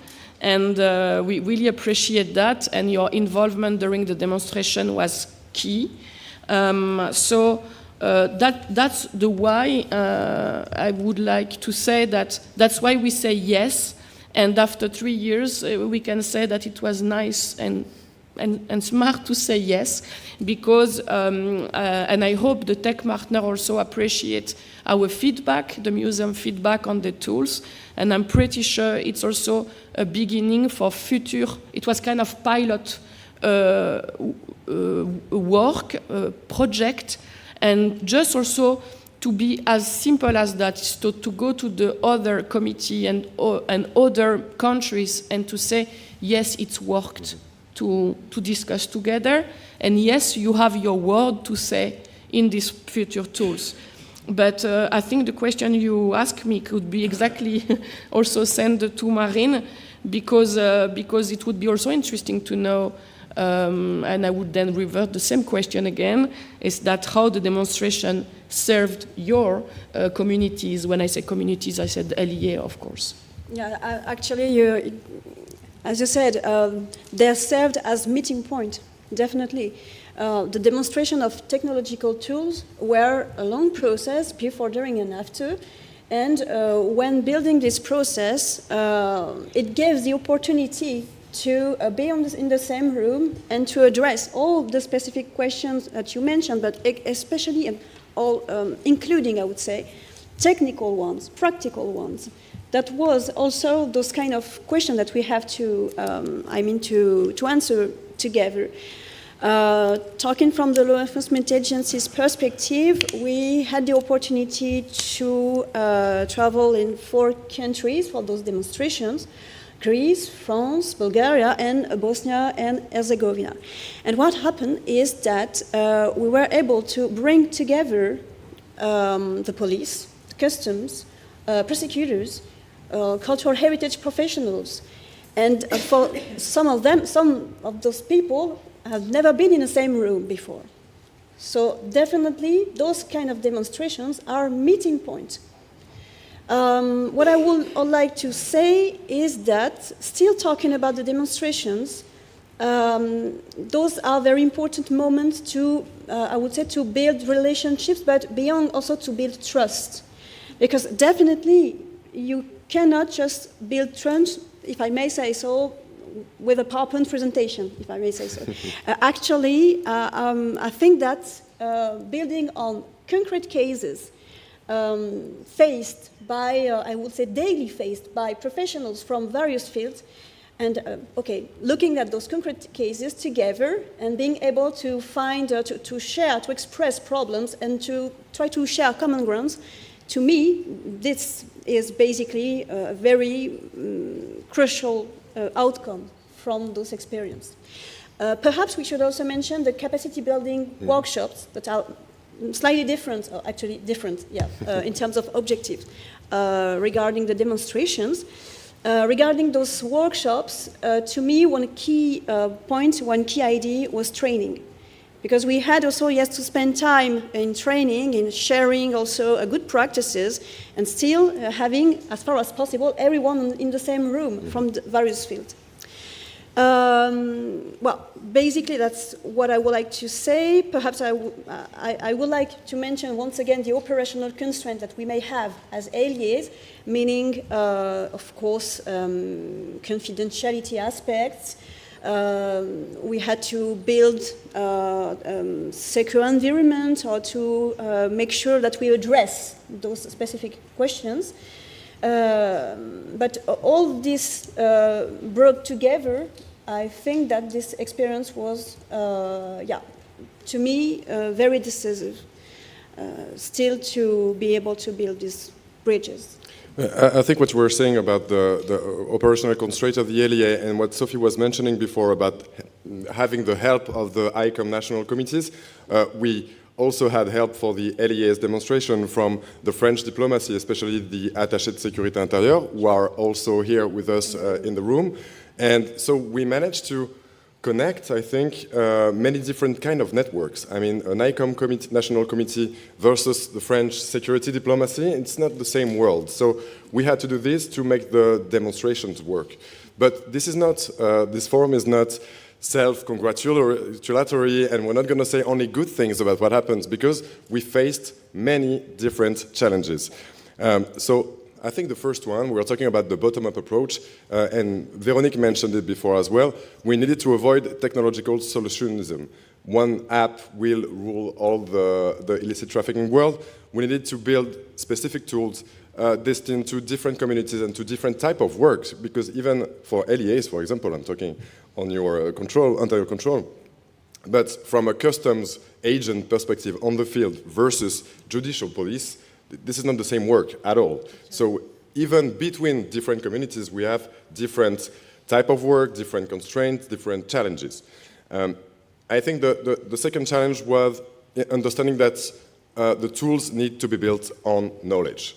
And knowledge is sometimes difficult to acquire. You can't go on the field, ask people questions, and they will answer exactly what you need. We had the experience with Nicolas Kouloglou, who is with us today, who made a study on detectorism, so the use of metal detectors in looting perspective. And when you have to talk with actual people who commit crime, this is a tough work to approach. So he used as well, and I think we'll mention it for 3 days, the network built by ANCHISE to have trust, as you mentioned, to go directly to the right people, to have connections, and we managed to face some of these challenges in sometimes an unusual way, sometimes informal, picking up the phone, going there on preparatory missions, and it was a lot of work to do, and sometimes it worked. But Marine, I would like to ask you, for you, what was one of the main challenges, maybe that we did not manage to resolve, or what would you like to highlight as a challenge of the project from the LEA perspective? From the LEA perspective, what we need are tools, meeting the needs of the daily operational work. I think that's a key point. And regarding our topic, not only, even though it's a big not only, I'm aware, answering questions related to the object, what it is, but also able to address all the whole context related to this object. How old is it? Has it been sold before? Where might it come from? What is the legal status? How far did it travel? All those questions require definitely cooperation, and the tools should, yes, be able to, as far as possible, to answer those questions. What should be said also is that we have to build, and I do think that the previous experience were, yes, quite crucial in this sense, to build what I would call respectful frameworks. From the technological part, they had to provide a secure environment. From the cultural heritage part, they had also to work to make accessible the data sets, but also still protecting the sensitive information, if any. That's what I do think is that building those respectful framework is a work in itself, but it is absolutely mandatory. You cannot do without it. But as a result, this is very. It can improve process. It can improve workflows for the daily professionals. It can also allow saving time and energy. And just to conclude, if you allow me to say that, from an officer point of view, if you're just in front of an object and you're asking a question, and if you are able to get a preliminary assessment, in a few minutes or perhaps hour or a few minutes rather than days, it changed everything. So perhaps I would summarize it like this. What do you think? Sophie, what about you? Well, we heard about the need for tailored tools, need for building bridges, but can you give us a concrete example for the museum communities? How did this process work for you? And maybe if you have an example you want to mention or something for everybody to understand how it worked within the project. Yes, and I will follow the line you begin to draw, is that what is important again is to recall that we had the possibility during the demonstration to have very, very open discussion and very frank. I like the conference format, of course, but demonstration format, also more informal gathering, also let the possibility for sometimes very strong discussion, and we had very strong discussion within ANCHISE, and it's very good because it's very honest, even it's sometimes to say things that we are not always happy with.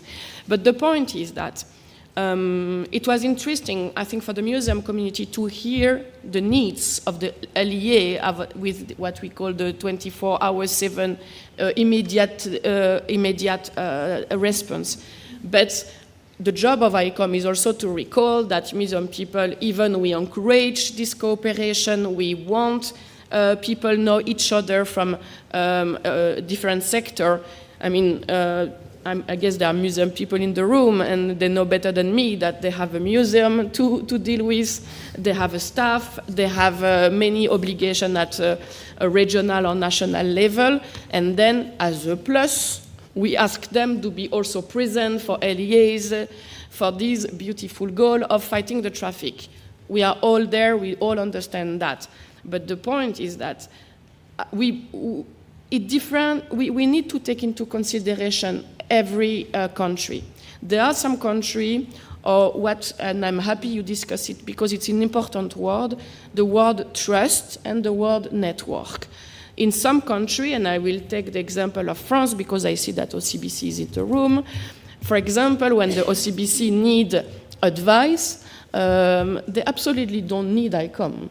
They have museum experts, they have national experts, they succeed to construct a trustable networking informal of experts around them, and if they need authentication or any advice on an object, because we know the problem of the fakes, they call them.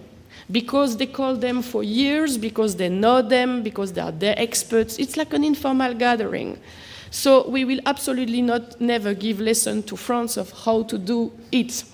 But that is very, very not often that we see this kind of trustable, informal work between two sectors. So what we can do to help a little bit at international level is to take the example of successful possibilities and say to other countries, when unfortunately we have all the police coming to us or the museum community coming to us and said, how can we do? The first step will be to say, do you know them? And that's, again, I will repeat what ANCHISE made in a way. And, but we need to pursue that. We need just to say that in the country that there is a gap between those two sectors, we can just say it's a win-win situation if you are together. And if you want to believe us, well, see this country, that country, they succeed to do that. But a formula for a country might not be the good formula for another country. But the most important point is to put them together. Within ANCHISE, by the way, that's when I will finally answer your question, there are some tech partners who worked on that, who already, through the tool, will put together the LEA and any voluntary museum people who want to participate in the project because they believe it's interesting. So I think part of the ANCHISE result and tools help this putting together. But that's where the challenges are also there, is to say there is no one perfect solution, as you say. There is no one solution that will work for every country.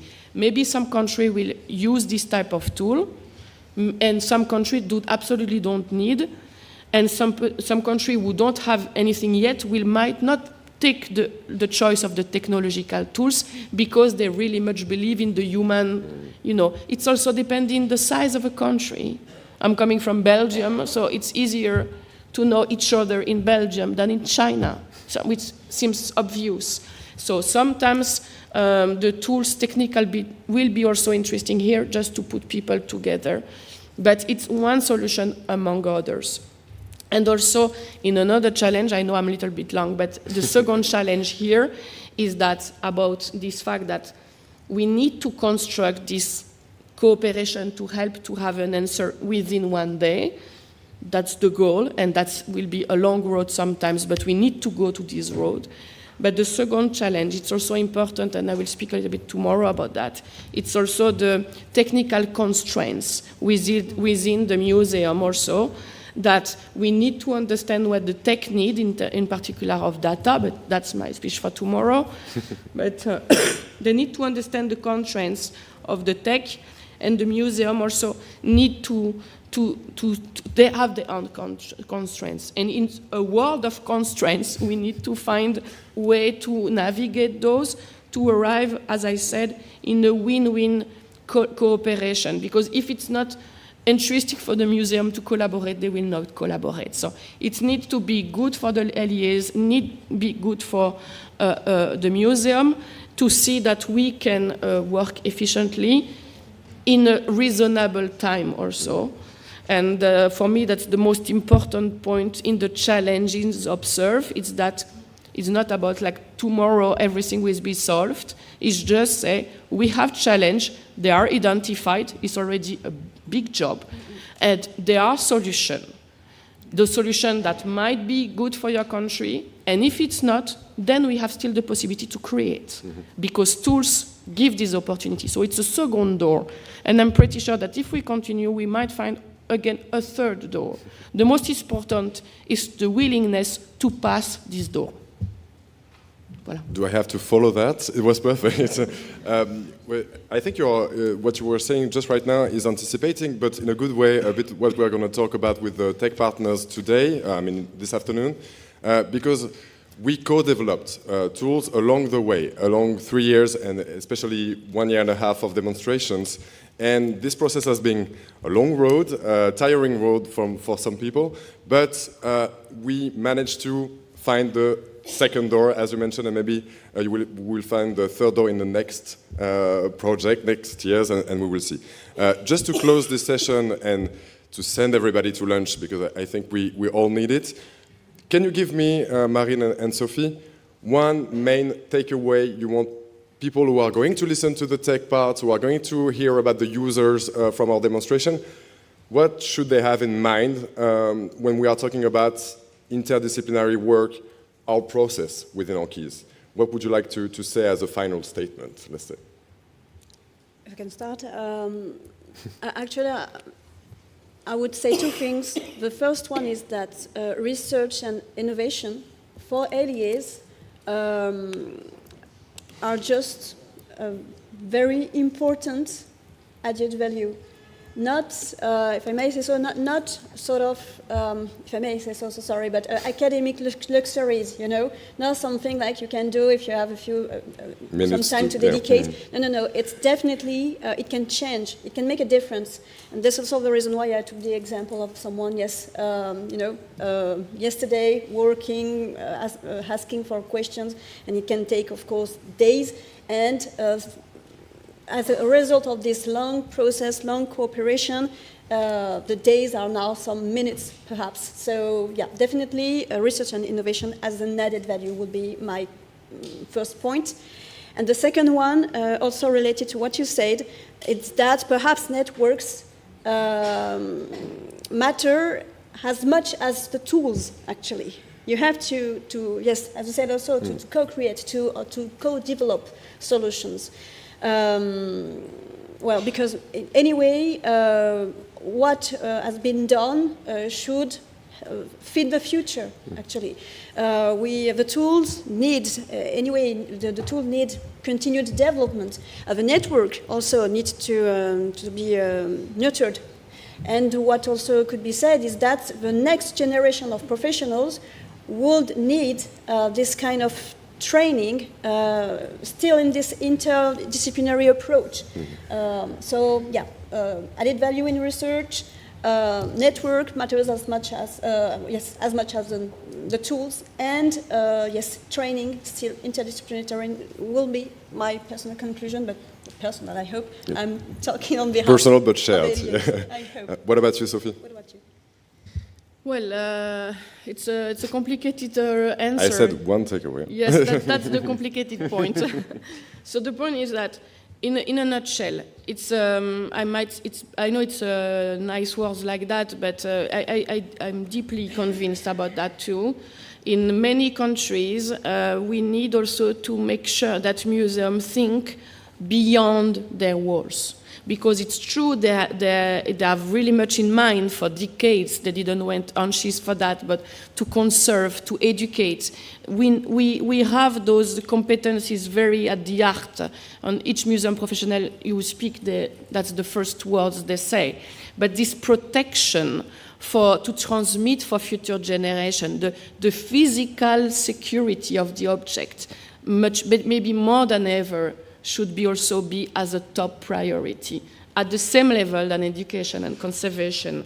So it's important also to understand that for communities, for the population, museum has their duty to multiplicate their impact, let's say, in the world of today. But what also is important is to know and understand that tech tools can help to do that, for sure. But, and there's a big but, we have also here we are many European, and so we have already some way to work together. But the traffic do not stop at the European border. We need to think internationally speaking. But the means at international level are completely different. So if we don't think about taking everybody with us, it's very nice that in some country we are very verified technologically speaking, because it can serve as pilot and it can show that it's possible. But we need to move with everybody on the same time. Otherwise, we will have gaps, and those gaps the traffickers will know again, and the trafficker will just change. So we need to be careful to do that with the question, but that is more for tomorrow, the creation and ownership of data is also another question. But what is really, really a point to continue to take is that you just see, yes, it is feasible, yes, it is possible, and you just have to do this jump. The tools are there. Don't be too afraid. Don't worry too much. We can work in a solution not in 20 years' time. Clearly, tomorrow we can begin something, and let's grow up together with those tools, because clearly, I'm also a kind of person who don't believe that AI will solve everything, but think about AI as a tool, as a way, a manner to achieve the result that you want to achieve. And if we do like that, it's pretty sure that all the result and the conclusion we made within this project in particular can just make us enter a new phase of the work, including much more the technological tools. So that would be my conclusion for today. I would like to thank you very much, Sophie and Marine, for participating in this moment. Thank you very much. Thank you. Thank you very much.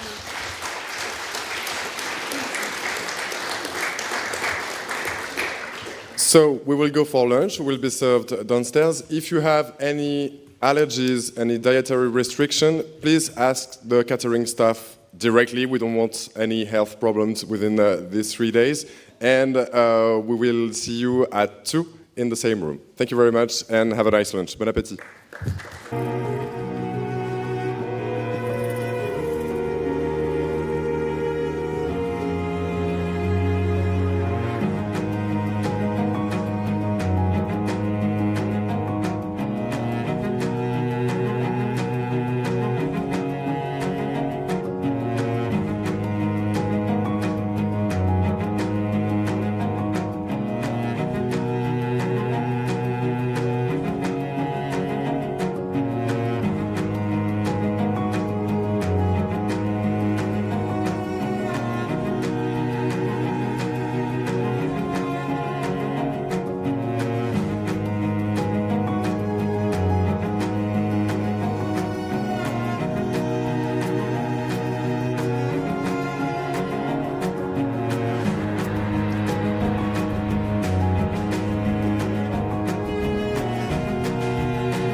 take a seat. We're going to start in a few minutes.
Okay, so I hope you had a nice lunch downstairs. We're going to focus on our next session talking about the tools developed within ANCHISE.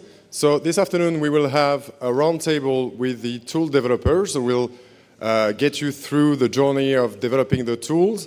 And afterwards we will hear from the end users, meaning the people who took part into ANCHISE demonstration. But right before that, we're going to show you a little video explaining all of the 6 tools of ANCHISE. I think we are ready from the technology side, and I'll see you in 6 minutes, I think.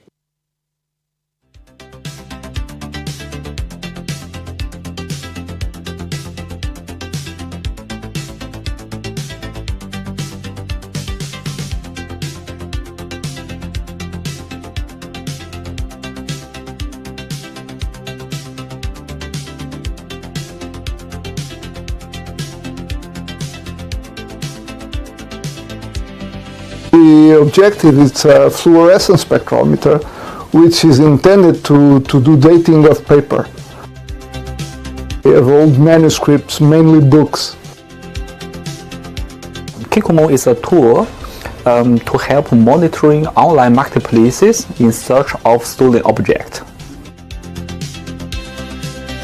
Artifact, for example, is an AI agent and a mobile application that will be a companion for the people on the field in the customs where we are today. ANCHISE, it's actually provide the capability to connect to different databases. Either an end user have the capability to directly connect to different databases or work on their own data. ANCHISE is a database for looted cultural goods that can be used for data aggregation, organization, sharing, and exploitation. Econem Monitoring Toolbox is a digital platform that gathers several geospatial technologies and capabilities, 3D digitization technologies, and Earth observation technologies mainly.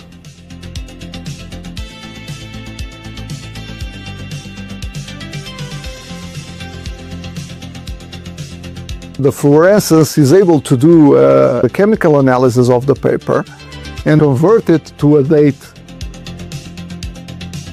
It will monitor the online marketplaces to search for the object similar to the stolen object, and it will give an alert to the user to check if it's really the stolen object. Once it's identified, it's possible to link the object to an expert which is linked to the program and can help them to better identify the objects or to say it's a fake.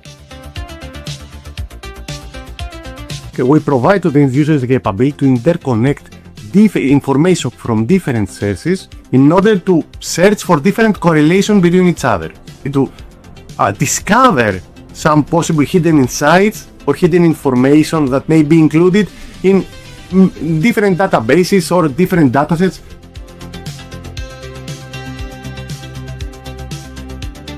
We use a shared way of describing information about looted objects, so data from many different databases can be aggregated, harmonized to that shared description, and then searched more effectively. We have built 3 tools. A tool that helps specialists to find the good image that they need. The second tool is a tool to help them compare all the satellite images that they search or that are freely accessible. The third tool is the 3D platform that was built first as a 3D platform and that little by little became a multimodal platform.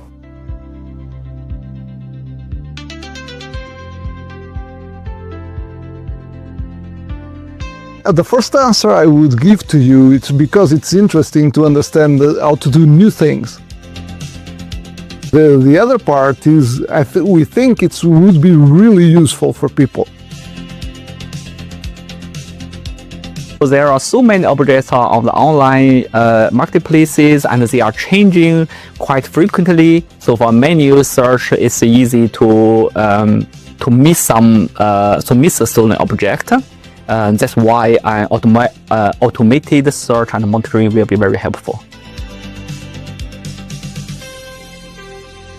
Everything now is really made to ease the life of law enforcement agencies and allow cooperation with the museum curators into preserving our memory, our past, and really to secure this for the future generation.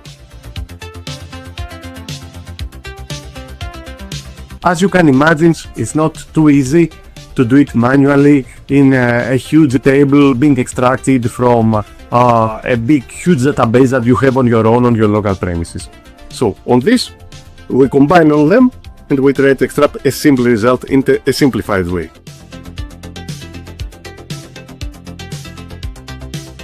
We need this tool because sharing data is caring. Our goal is not to replicate tools or solutions. It's to make existing ones accessible and create a point of aggregation where to find and share information about looted objects, and at the same time also easy for everyone to use, especially for non-technical users. Understanding what looters follow as methods will help protecting these sites.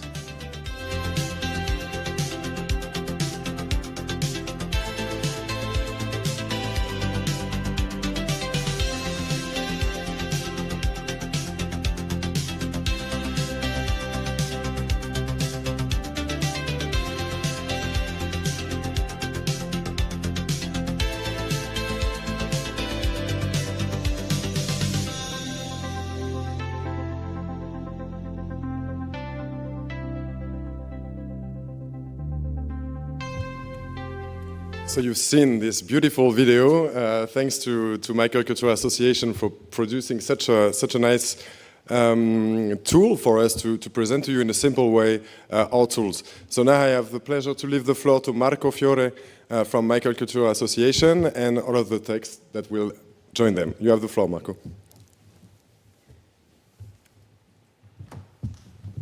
Thank you very much. Thank you very much. And I would like to thank especially Viola Trombetta, our colleague who's watching us from home, because the video was really an effort that we made to bring everything together. And it's quite a lot, if I might say. I think you can see our actors, our Brad Pitts and Angelina Jolie's from the movie that you just saw. So I would call them on stage so that we can start our conversation and we can delve deeper in what we just showed. So, Axel Kerep from Parks, from Econem, Nicolaus Pepes from ICCS, Valentina Vassallo from the Cyprus Institute, Wajan Liu from Fraunhofer, and Armando Fernandez from Innov. A big round of applause for our actors, our stars.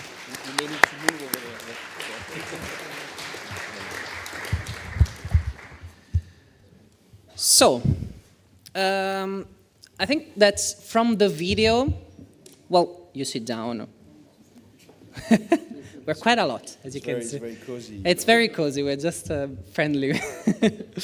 There are quite a lot of things in this video, and I think that it's fundamental for us to retrace everything that is. There are the tools, the things that you developed through these 3 years of projects, and what you achieved, and we try to keep it, very tidy the video, but let's remind the audience about your tool, and I would like you to do it by talking about a concrete example, like a specific situation in which you see that the tool could be used.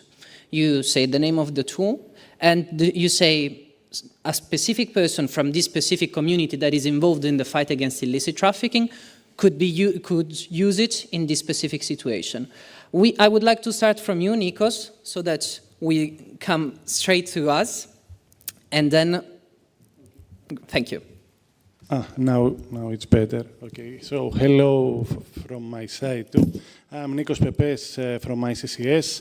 I was responsible for the development of ARTCH toolset, which is actually a web-based analytic platform for receiving raw scattered data and trying to transform it into intelligence. I will directly start in order to address as much as I can your question. So, an example that could actually showcase how this tool had actually been applied in the context of the ANCHISE project actually comes from a real-time investigation scenario. Let's imagine that you are a law enforcement expert or a museum expert, actually. A law enforcement agent which actually in the field of border investigation, or a museum expert which actually have been offered a new artifact. On that way, the ARTCH tool can be used by both of these two different kinds of experts by uploading some raw data in the form of images, in the form of a CSV file probably with scattered information that you may have collected during the past, or you may have extracted from internet or open sources, from open databases that you may have on your availability, and so on. So, by uploading this raw data and using the actual mechanisms that have been developed, a fusion mechanism actually that combines the raw data with the integrated external databases or your own datasets on your local premises, you can fuse this kind of information and transform it, as previously mentioned, into intelligence. In other words, you can cross-reference this kind of information, this kind of images, this kind of raw data with existing databases, with existing information, and all this transformed intelligence actually intend to help this kind of and these types of experts in order to making faster their decision support. That's the main intention of our tool, to use the raw data and make it intelligence. Keep that phrase. I think that this could be an actual real use case investigation scenario that we already demonstrated in the previous meeting of the ANCHISE project. Thank you, Nikos. And I think that throughout these 3 days, we're gonna see that data, managing data, is quite pivotal in the fight against illicit trafficking and looting. Armando, in the original video, I forgot to mention something, that this is a teaser for the full videos that are available online, on LinkedIn, on YouTube, on our website, so that you can delve deeper, even deeper in the tools. Each tool received a video of 4 or 5 minutes explaining how it works and why it was developed. And to the question why it was developed, Armando, you said the first thing that you say in the video is because it's cool. And actually, the technology behind your tool is really interesting. This technology that you use, how could it be used in a concrete example? Okay. Hello, everyone. So my name is Armando Fernandes. I come from Inove in Portugal. And our tool is a spectrometer, is a fluorescence spectrometer, which with the purpose of dating documents, mainly books. We have worked mainly with books for now.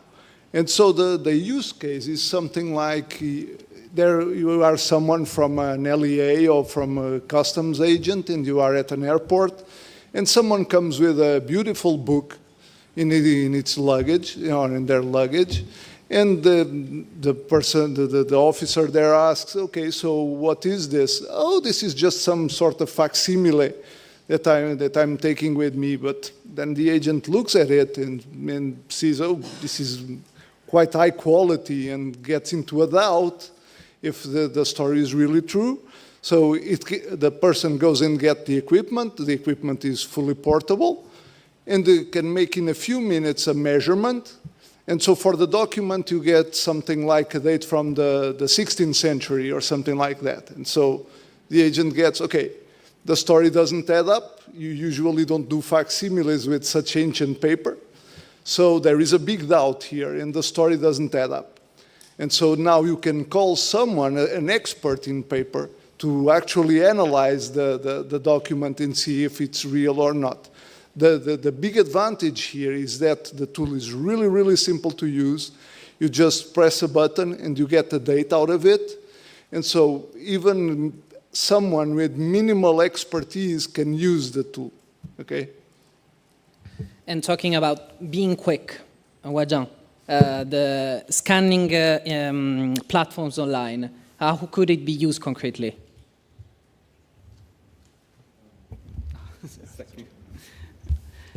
So,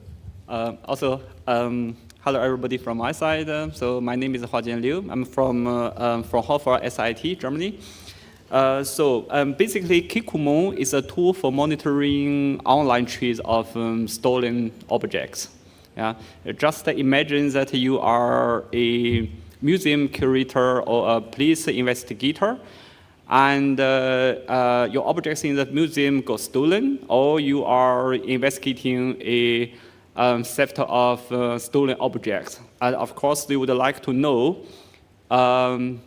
if those these objects are being sold on anywhere, and would like to know so where they are being sold.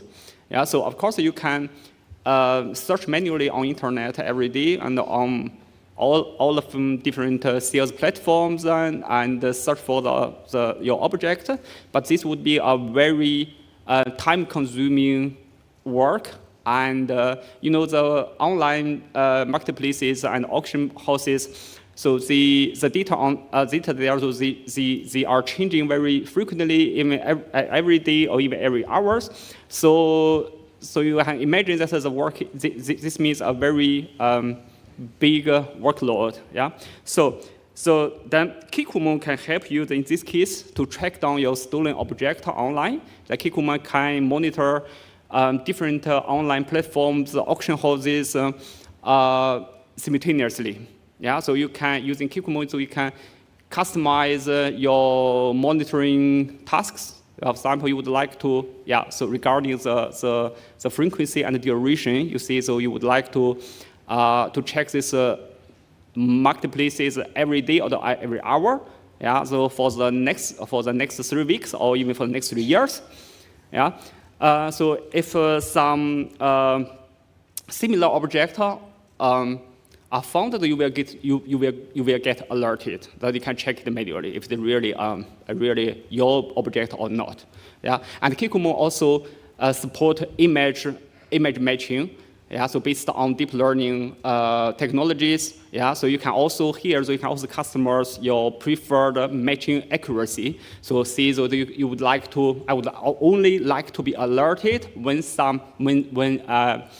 exact matched object are found. Yeah, that means that the object is exact same appearance of my objects. Or you see, so I would also like to see some similar object. Yeah, maybe so because of the photo quality or some changes of my object. Yeah, so in the auction, the object can look somehow different. So I would also like to see some similar objects. So all of the stuff are customizable in Kikumo. Great. Thank you very much. And Valentina, in the video you say that sharing data is caring. So why sharing, I mean, a concrete example of sharing this data for Gradient CH? Yes. Good afternoon, everyone. I'm Valentina from the team of the Cyprus Institute who developed the database Guardian CH database. I want just to remind what is this tool. So it serves the aggregation, sharing, organization, and exploitation of data. This is our main point. And it was developed also taking into consideration the community's needs about a tool that could make share the data in a quick way. So coming back to the issue that Juan said before. This tool is also based on a metadata schema that is, as you know, a semantic standardized way to describe data. To have also a detailed description of data, because we all know that in the illicit trafficking compact, this is a very important point, that data are really poor, so information are poor, not shared. So this is what we want to address also with our tool. So how it works? There are two ways in which the database works. There is a first one that is a manual one. So imagine that you have a handwritten card or some notes about looted data, and you want to digitize it. So the database gives the possibility to digitize your data according to this semantic structure, to describe in a detailed way the data that you have. So starting from the general description of your object, chronology, shape, dimensions, you name it. But also another important factor that we added here, there are also information about critical information about the looting, suspected looting, all this information about illicit trafficked data. So we can give information about the movement, so you can trace also information about data, and this, as you can imagine, is also a big help in the investigation cases, because you can trace, for example, the area of the markets, and you can understand that there is something going on. And then the second way is more automatic. So what we thought was a tool that was able to aggregate information in databases already existing, so they have already some information. And in this way, existing. So this is a point of aggregation. Also, this is important, not to replicate solution. And then also another important factor that maybe can be connected to what we discussed in the morning about trustness, network of trust, is also the opportunity that this database gives about the segmented accessibility. So there are different users have different way of accessing. Some can edit, some can just watch and search. So we give also this opportunity to the institutions in order to trust the data that are put in the database. And then also another important factor beyond the data interoperability that we constructed with this database, also the tools interoperability. So the database is the point of access of the other tools in order to, of course, given agreements with the institutions involved, to use this data for their analysis. Okay, and I believe that tomorrow we have a roundtable specifically about data and standardization and simplification also that you were talking about. But switching to another type of tool, Titien, you have 3/4 tools inside your tool, and I know they are quite complementary. They can work one after the other. It's kind of a process, a path inside the tool. So what would be a concrete example for the Econem monitoring toolbox? Yes. Good afternoon, everyone. So I'm Titien Bartet from Econem, and yes, actually we built several tools that work together as a software suite that help gathering all the data that will be useful for remote monitoring of archaeological sites at risk. So all the satellite imagery data, all the geospatial data, and 3D digitization of the site data, also historical archives data, everything that is gathered in several tools and that can be exploited to document the site and better know about the ongoing process, illicit process. So one very concrete example would be one that actually exists. A real example, because we've been working for quite a long time with the French archaeological delegation in Afghanistan at Econem, and that's a long-standing collaboration. And since 2021, the delegation has been forced to relocate in Paris and can no longer operate in the field. So this created a situation where they could not go on the sites, and these sites were threatened by looting and by other phenomena, and they had to be monitored. So thanks to the tools that we built within the ANCHISE project, we've been able to monitor more than 2,000 sites remotely. So we set up a continuous surveillance system taking advantage of satellite data and historical archives. And we've made it possible to track changes over time. So we recognized looted sites, we detected looting patterns and methods. We could retrace the chronology of these illicit activities, and we even could retrace the movements of looters across the region. And in some cases, we even could alert the competent authorities in time to be sure that some measures could be taken on the ground. Then there is within these sites some sites that are particular because there is this example of Messainak, a site in Afghanistan where we worked for more than a decade, and we have more than 10 years of successive 3D scan of the site. And we are now starting, thanks to these same tools, starting to build multimodal, multitemporal 3D record of all the illicit traces that we can spot on the site, their evolution, the impact on the archaeological site and structures, and all the correlated phenomena and other threats and that are ongoing on the site. So well, that's a process that we are now fully using at Econem, and that we are also currently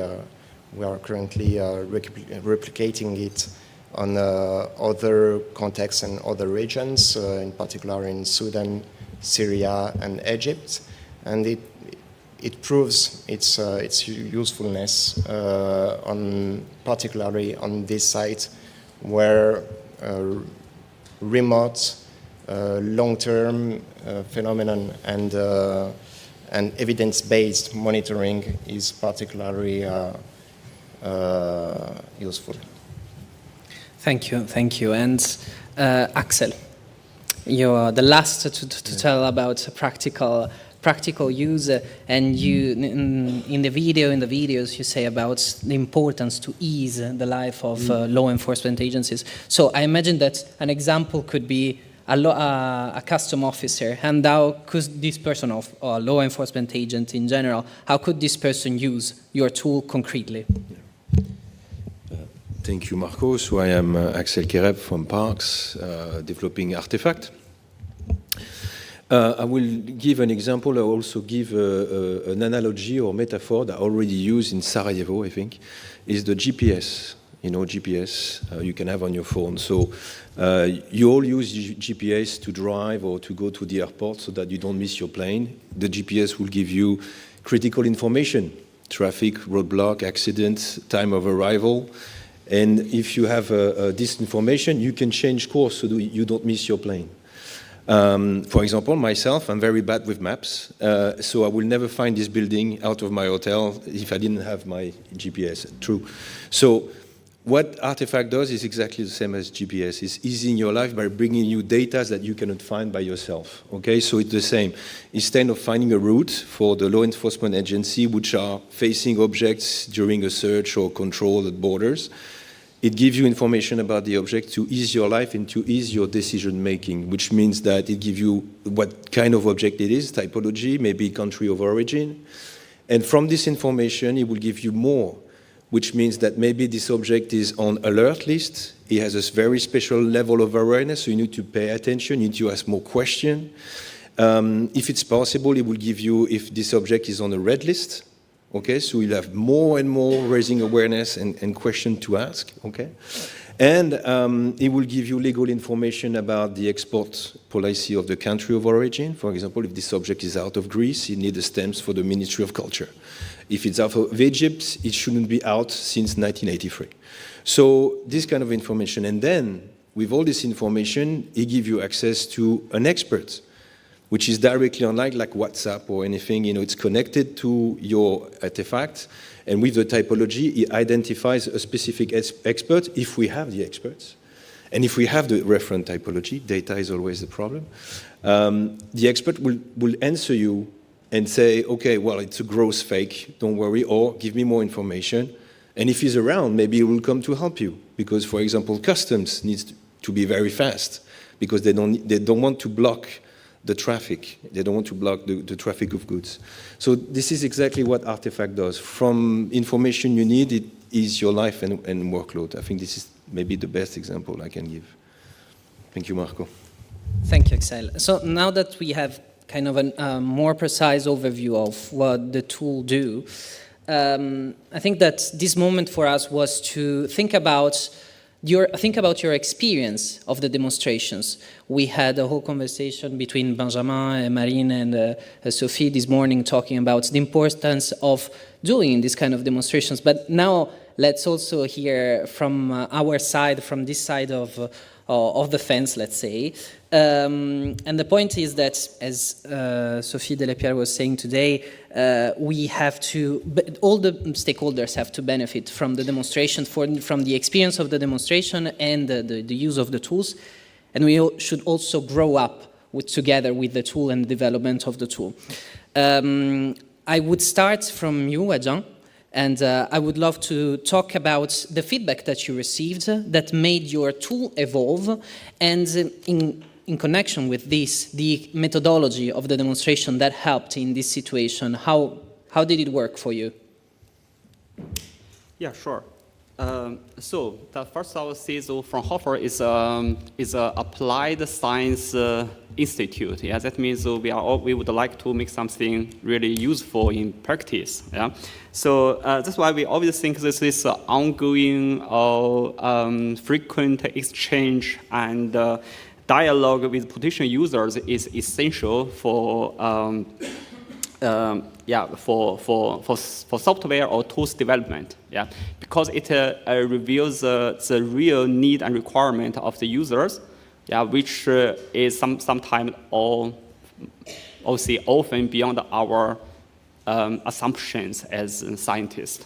Yeah, so And ANCHISE gives us this chance or these opportunities to exchange and to talk with the potential users in the previous 3 demonstrations. Yeah, and from this during these demonstrations, we actually learned a lot of, we got a lot of feedback, and we also learned a lot. Yeah, for example, the users emphasizes that an intuitive and easy to use interface is very important for them. Yeah, so this let us simplify the interface navigation and also make the visual make it better for the visual clarity. Yeah. We also learned that which features are most important for the users, and which what kind of needs, what kind of functions are still missing. And we also learned that for the practitioners in different fields, their needs and requirements are quite different. So some users told us that they would like to have an automated search with exact visual matching of the object. Yeah, that means that they would only like to see the exact matched result. But some other users told us that they would also like to see the let's see the not quite similar object or even all the result only based on the keyword search. Yeah, that's really new for us. Yeah, so they would also like to see that, if we can filter out the result by ourselves, we would like to see all the result without an image matching filter. Yeah, so this leads us to add some new features, yeah, or add some the possibilities to disable this image matching function. Yeah. Another good example is we learned that due to the data protection and privacy protection, the center-hosted service maybe is not a good choice. Yeah, so it's good to let the user to deploy this Kikumo service by themselves on their own server. Yeah. And in this direction, we have modularized the design of the software to make every component of the Kikumo as a single component. So this makes the deployment much easier in different hardware and software environments, and make it also easier for the maintenance. So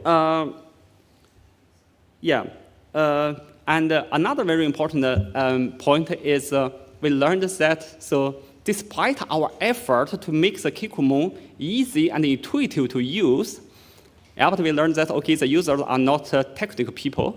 Yeah, so they still need very well written guidance. Yeah, so then we prepared step-by-step instruction in a written way as a PDF, and beyond that, we also prepared a video tutorial, instructing people, instructing users how to operate with Kikumo. In short, we learned a lot from the demonstrations, and we think this kind of dialogue and exchange with users are essential in useful tool development. Thank you. And also, we have until 3:30, so we have 50 minutes. That seem a lot, but maybe we also can take some questions from the audience. So I would like to rationalize the time and thinking about concrete examples that happened during the demo, especially for you, Armando. I was thinking that I remember that one of the feedbacks that you received was when John was mentioning adding features, and the point was also always raising about does this work with other type of textile, other types of surfaces, and also the idea that there are not a lot of cases for about book smuggling, paper smuggling. What about that? What did you think, and how did you manage to insert the feedback inside your tool? So about the methodology of the data, I will start with a little bit with the methodology and then go into that. So the thing is, as Wajian was saying, the importance of the demos is for people to change information, because what might be relevant for the developers might not be important for the people for the end users, and vice versa. So, and actually, about the comments that we were receiving from the tool, one of them was actually, okay, can your system use parchment, for instance? And so the answer is yes. If we do a whole ANCHISE project again, we can start gathering data. We gather the data, we do the artificial intelligence again, and we do it for parchment. Okay. So here what is very important for people to realize is that you cannot have everything that you want.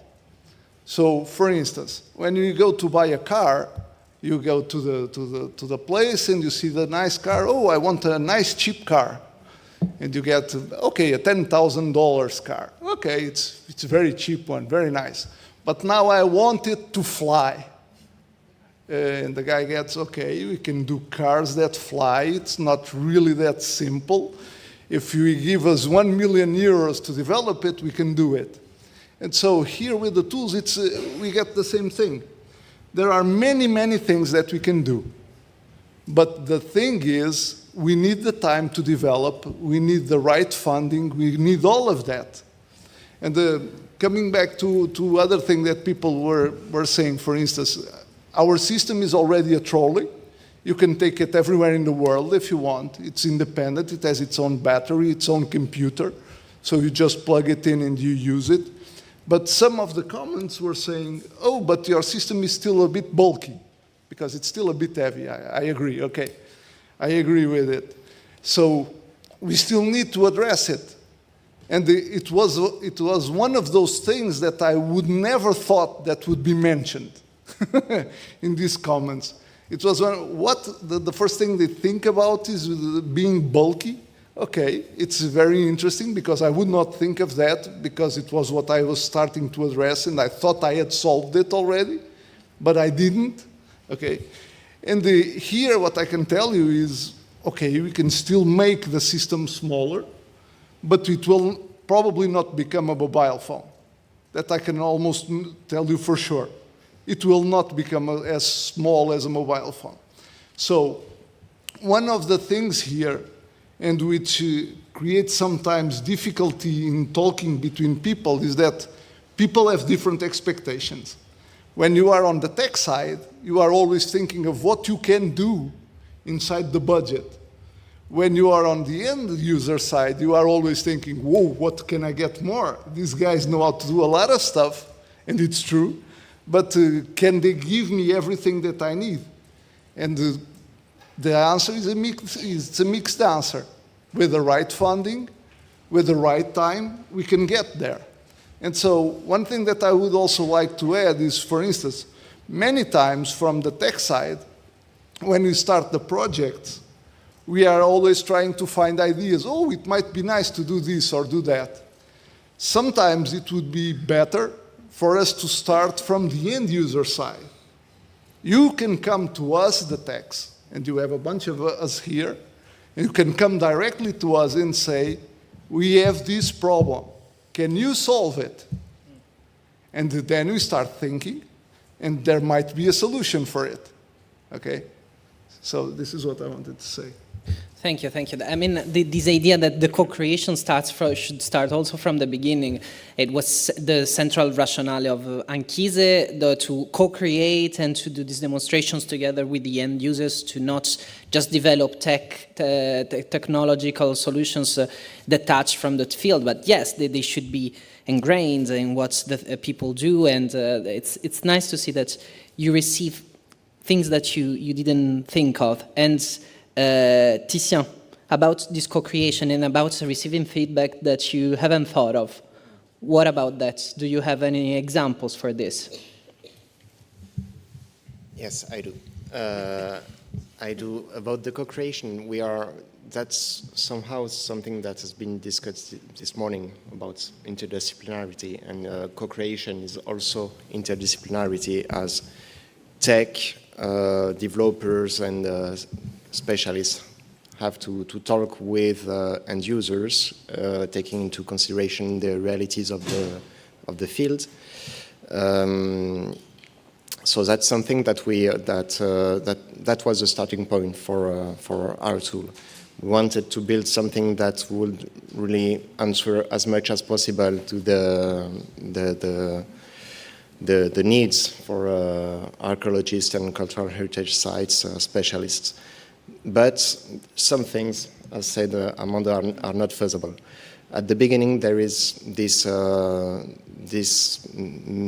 misunderstanding where I have the feeling that the users were waiting for a tool that could help monitor in real time, so protect the sites in real time and alert at any illicit activities that were ongoing on the field when it was ongoing. So that's something that's not feasible at all. At least maybe if you all possess your own satellite that will be static above your archaeological site, but I think that's not the case. So we have to rely on the reality of what is the point of development of each technologies that are used to build our technology and our tool. And thankfully, things are progressing very, very, very fast. And it's an exponential progress. So we took into consideration this expectation, trying to enhance the time revisit and the time resolution of our capabilities to monitor a site seen from the sky, and we are near what we call near real time today, which means that there is a picture taken in each point of the Earth every day, and we can very easily stream monthly mosaics, so having access to medium resolution of the sites monthly. And there is some announcement recently from Planet Labs, but others are following in this progress, where in this year they should launch their first constellation of daily images at 1 meter resolution. So this will help very well to even better monitor these sites.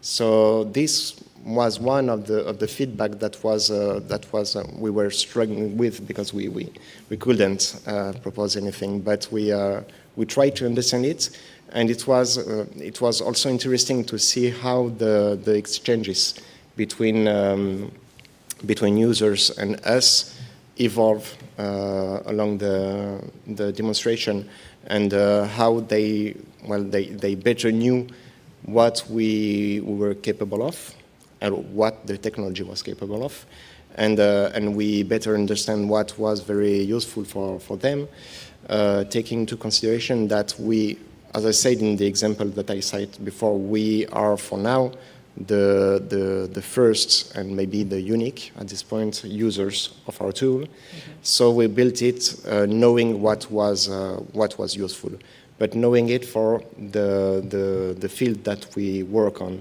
And it was interesting to hear about the realities of other region, other contexts, and trying to make something that will be useful for the larger part of the stakeholders. And Axel, I was thinking about this methodology we're discussing, the importance of the demonstration. Of course, I would like also to hear from you about examples of comments that you received and that you didn't expect, or that you were struggling a bit of. But concerning the methodology of the demonstration, what do you think that really worked, and what did you think you as tech people, since you are the work package leader, do you think that you were struggling a bit with the methodology? What was very unique from this methodology is that we have reused the European project, which is good. We optimized the European project by taking into account experience from Prevision, by bringing people into a unique place, user into a museum, user into a very specific place like custom situation, custom buildings. So first we bring the people to the environment, then we bring the people in front of objects. We had real objects, and thank for the museum for the help for that. So we really created a very immersive way of dealing with the object, like if you were an LEA or if you were a museum curator. And that was very helpful because that could raise some feedback that were, casual feedback, like this button doesn't work, or I don't like the color of your app, and things like this, So we were really into the practical, and we really loved it. The best feedback we received from the inquiries that we have from EBGI, the guy that asked you, is that first you like our tool and you need it. So first that was a good feedback because at least we know we're in kind of a right direction. But of course, yes, we had also frustration. You had frustration. This button still doesn't work, Axel, because we had priority to shift before. But the biggest thing is that we need to make it more intuitive. We need to make it more simple, easy access. And we need to be really like a companion, like any app you use, very quick access, because law enforcement agencies have a lot of problem to deal with. Curators have a lot of problem to deal with. They don't have to fight the application. They need it to be a help. So, and I think we're on the kind of right, but we still have some things to do. And of course, one of the biggest feedback was that it's still not accurate with this type of objects because we don't have the reference, we don't have the data. We had a longer test with some people and say, it doesn't work with my ethnographic from Bosnia and Herzegovina, and I said, well, we don't have the data for that, so you will never recognize it. So it's frustrating for both, but that means we need to integrate data. That means we need to find a path to integrate data fast, but still on a very structural ways, because we don't want to have patchworks of data that doesn't work together. So that's why we try to interconnect. And of course, I'm also a user. You will find that I'm the dumbest person with an application. I'm always the guy that cannot use it. You should have looked at me in the plane when I was trying to have big screen on my phone and it didn't work until some guy said, press the button here. And I was like, thank you, because I was watching this. Okay, so I'll give you an example that we all use at some point. So we need more interconnection. This was the feedback. We need to, and we still need to continue the process. After this thing, we need to continue to meet together in some ways because this tool needs to improve every day. So yeah, thank you very much for your feedback. It's part of a DNA. It's a symbiotic approach. And thank you. And talking about working together, I think it's natural to go to you, Valentina, because you mentioned that Guardian CH, in a way, it can be a point of access for the other tool and interconnection. What did you learn during the demonstrations about interoperability of tools? And let's say also working with your tech colleagues, because it's also part of it. You're all working together, and then you come into the demonstrations usually in pairs of 2 or 3, accordingly to the communities. So what about that? So first of all, I think that the demonstrations methodology was great, had a terrific impact on our, had a terrific impact on the development of our tool, because if you think we started from scratch, so the feedback of the users, that I thank you, was very, very important. And also in relation to that, the users were like also, I compared to a trip with them. We had a trip with them, a travel together since the beginning, and they were the co-navigators. So they gave us also feedback in which direction to go, or accepted the direction that we are giving to that. So co-creation was very important with the users. but also with colleagues. Because really having the opportunity to see each other often somehow was important to listen at the demonstration of the others and understand where could be the point of connection. And this is something that I think we are going towards the right direction, having this collaboration with the other tech providers. But also another point, the demonstrations gave us the possibility to have multidisciplinary professionals, to say. So we had the possibility to discuss with different levels, so from tech to archaeological point of view, so this is also helped a lot. But okay, we noticed also some flaws, so we learned also from the demonstrations, because for example, among the users were also different levels of technicality, of skills to technical technologies. So we noticed that maybe people who were more exposed to technology were more prone to give suggestions, while others remained a bit more in the shade, let's say. So this maybe could be also an important factor to adjust the demonstrations and to have maybe also face-to-face relations with the users, so to have a more direct contact also with people. So yes, this is. That's great. And we're only missing you, Nikos, about lessons learned. So, yes, the most important lesson learned for us is that we had the chance, as we did in the past, of course, in other projects, as I hope that we will continue to do on this context, having interaction with the stakeholders, with different experts and non-technical experts on this side. In fact, we received a lot of feedback, let's say. Overall, it was, we evaluated it as good, but of course, we received many comments that make us think more on that, and starting thinking in a perspective different from our one, from the technical one. We started thinking in from a non-expert perspective, let's say. But just to be more specific on my response, we focused on four main pillars, let's say, in which we tried to continuously optimize the tool in order to adjust it as much as I could, mostly on the side of the museum expert, since our tool was mainly related and oriented to the end users. So the first one, I think that this is something that more or less all of us may have heard during the past. Simpler tools and less complex technology. I think that this makes sense to all of you.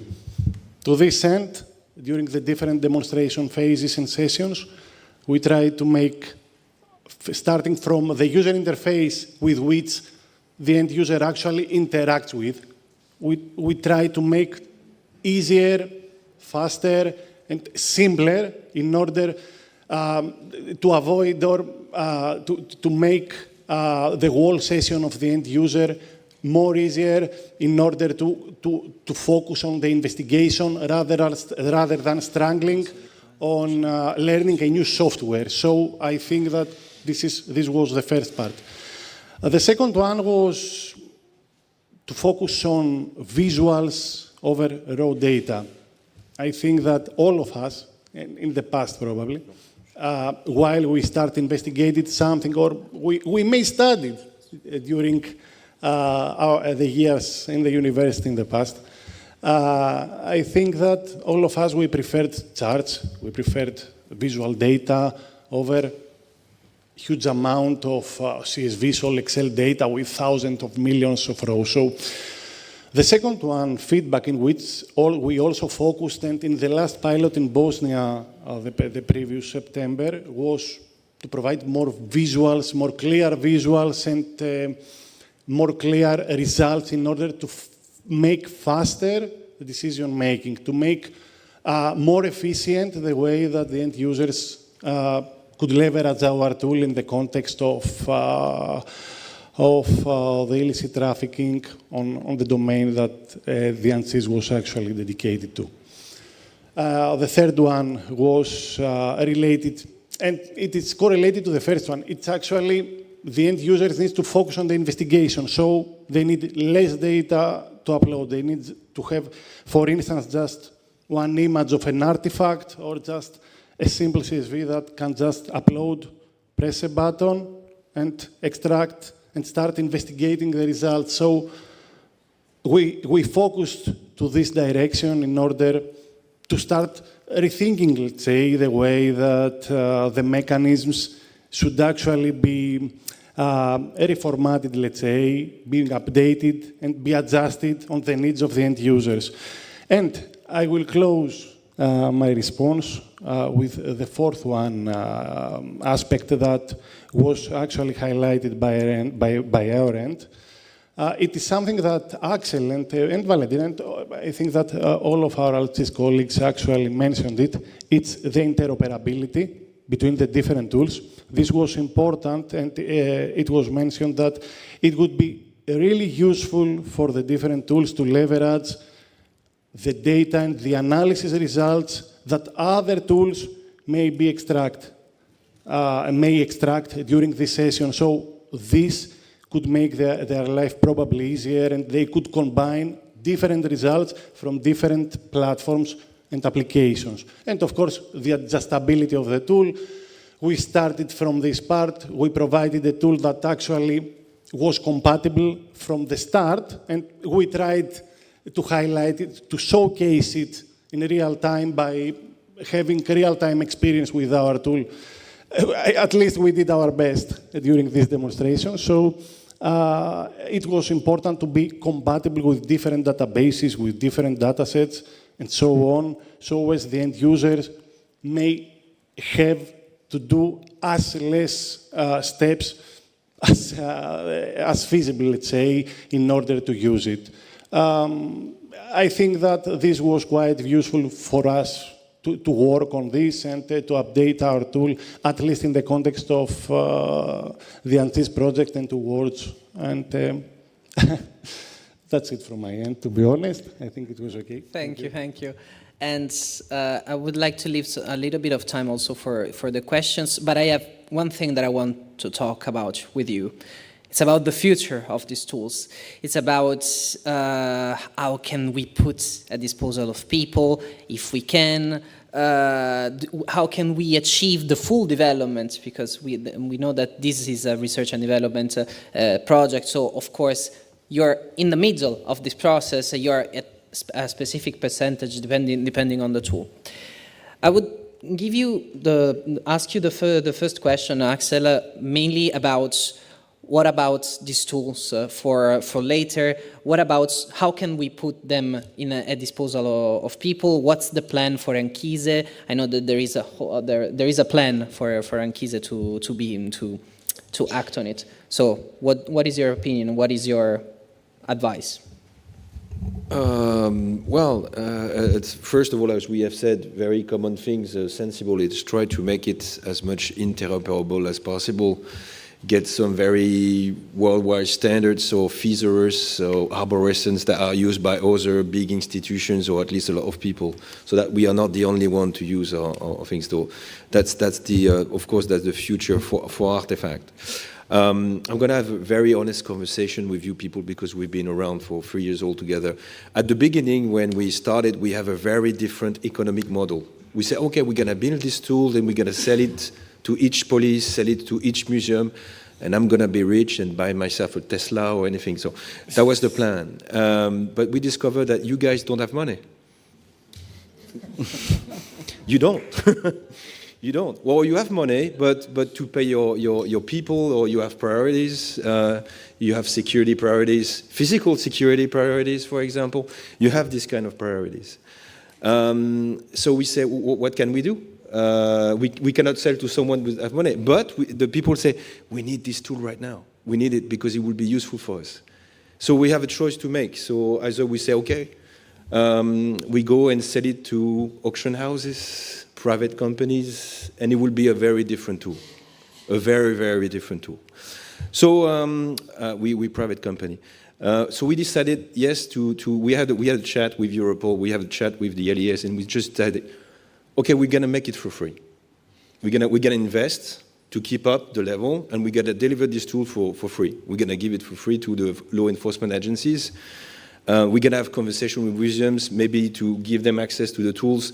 Maybe if they can help us with give us data, because people say you need data.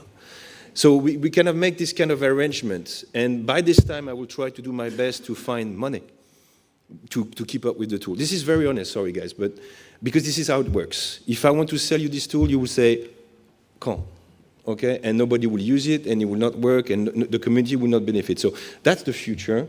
It's a leap of faith that Parks is doing, but we need to deliver. We cannot stop right now. We cannot wait for 2 years to... We need to do it right now. So on my part, sorry for it's not an announcement, but this is the future that we decided, okay? So we already talked with Europol and many policies in Europe, say, okay, January, you're gonna have access for the tools. So that's the future. Okay, thank you. No, but I mean, the point of this conversation was also to be frank, and this is a publicly funded project. I mean, it's a European project, so this money is, and of course, it's just a part of the development. Then there's a lot of things going on, and there is this weird word that is a lot used in Horizon project, that is TRL, technological readiness level. And acronyms are always difficult. And this is, of course, it goes from 1 to 9. 9 is the maximum. 9 is okay, it's ready to be launched, and it's on the market, and people can use it for specific conditions. About this TRL 9, Valentina, I would like to ask you, so specifically also for your tool, what would you need to reach it? It's also a conversation about sustainability of the tool, as Axel was mentioning. What about it? Yes, of course there is a problem. It's the elephant in the room, as we say always. So there is a plan also for our database to be provided to the users, and but to do that, we need the full exploitation of the tool. At the moment, for example, for the database, for Guardian CH, we reached the TRL 6, that this means that is tested in an environment, demonstration environment. So to arrive to 9, so the full exploitation, and to be put in the market, of course, we need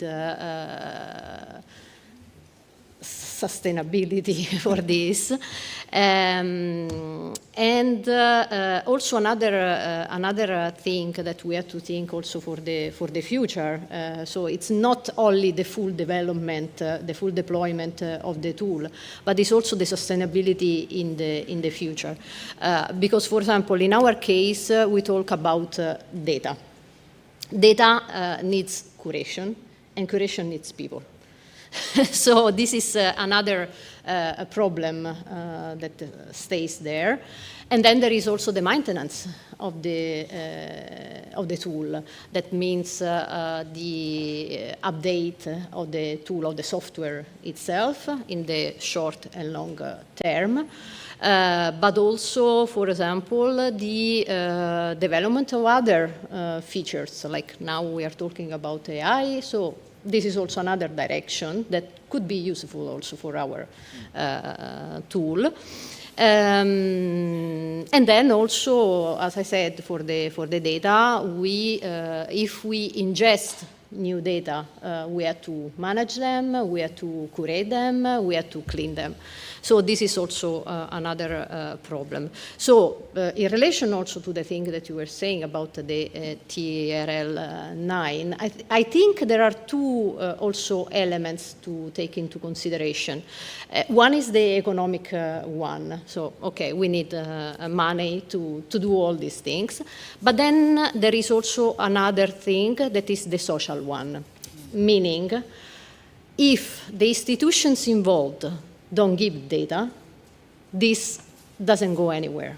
So we need also this as a sustainability and to grow as a tool until the exit in the market. I mean, money and data and the human power that is behind to power all this, of course, I think that comes from these two answers. And I'm looking at you, Armando, because I feel like something to say, because when we talk about the spectrometer, we talk about, yes, money for the development, but data to train the machine learning. What would you need to get to the level where you could put this tool at disposal for the community that need it? So, first of all, I would start with saying that people gave good marks to our tool in particular and to all the tools in general. So I would say the first point is there. People have an interest in the tools, okay? So that is not enough, we know, but there is the interest. It is the most important one. If you don't have interest in the tools, no one will get it, for sure. So now, for instance, for our spectrometer, you've told us a bunch of the things that we would need. So, but there are some other things, like, for instance, how could you would need to do something like planning the production pilot to see if you could actually produce several of the equipments. You would need to do the qualification of that fabrication process. So you need to do the tools always the same way so that you get always the same equipment out of it. Then, for instance, you need to make sure that you can do production at scale, so that when people come for you to buy a tool, you cannot say, oh, no, I don't have any available. So it's a big problem. Another one that we can think of is, for instance, certification. We are talking about LEAs. So law enforcement agents want a tool that they can use and then be used, the measurement be used in tribunal, for instance. It has to be certified. All this has big costs, big development time to do all of this. And then you get into other things like marketing. So people need to know that the tool exists. It's a little bit what we are doing here. We are doing a little bit of marketing. Everyone is getting to know that these tools exist. So in the case of my tool, where are we? We are at this TRL6. Like Valentina said, we already came out of the lab. The thing works, or at least it seems to work. It works with our data set. And this is always a big problem. So there is what's called the death valley for things that come out of the university. So you test them in the university, you have a data set, everything is perfect in the papers, so everything works like marble. You take it outside, you give it to the first person, and nothing works, okay? Nothing works for many reasons, because the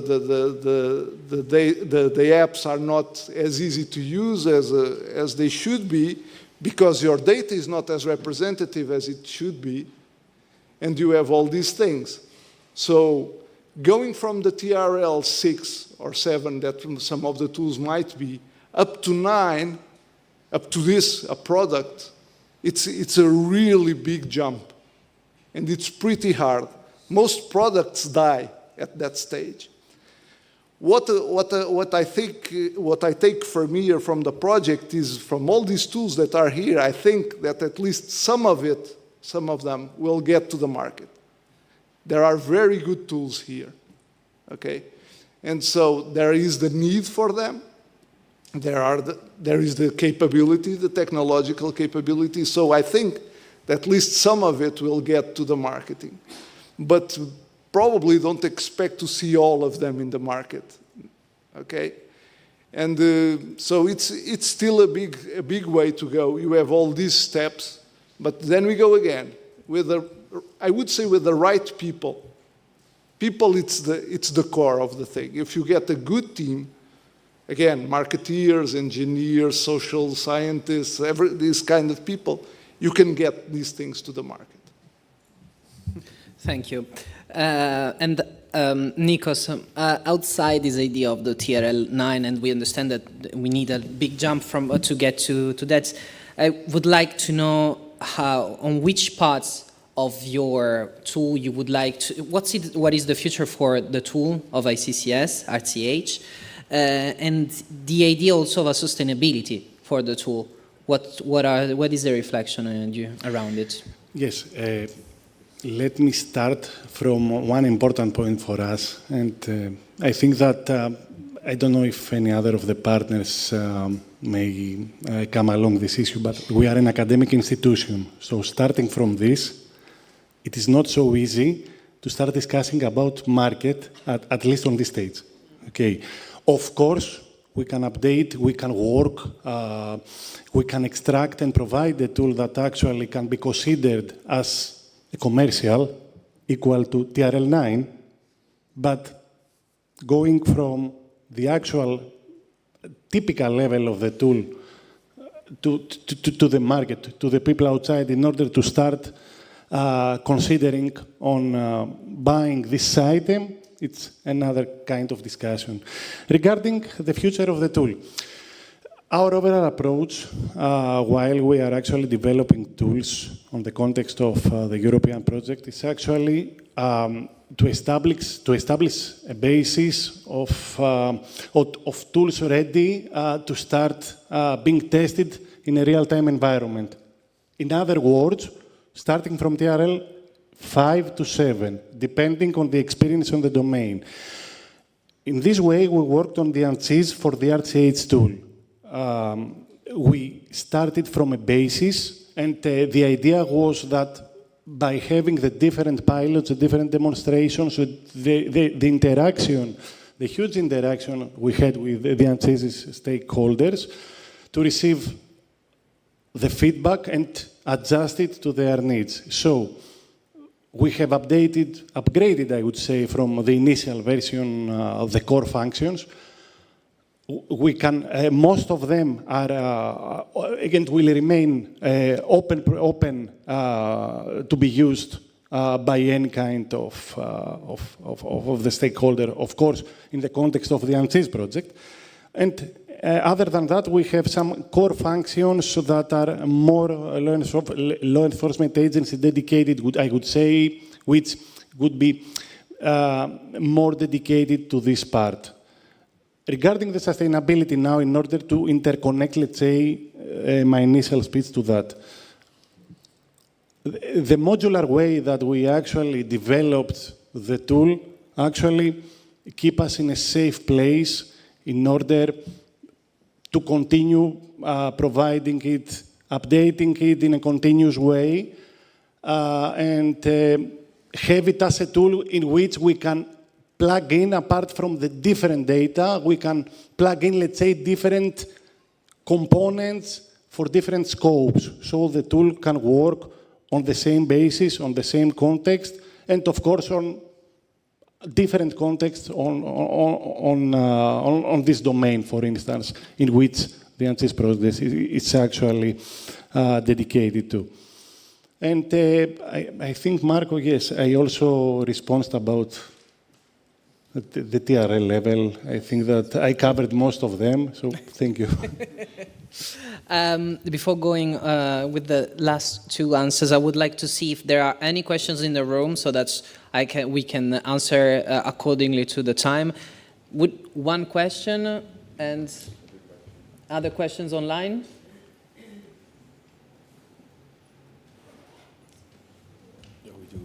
Maybe before going to the questions, I'll just leave the answer, Titien and Wadjan, to the question of the future about this idea also of open access and market exploitation, and the idea of needing more money or rationalization of results. I would start with you, Tizian.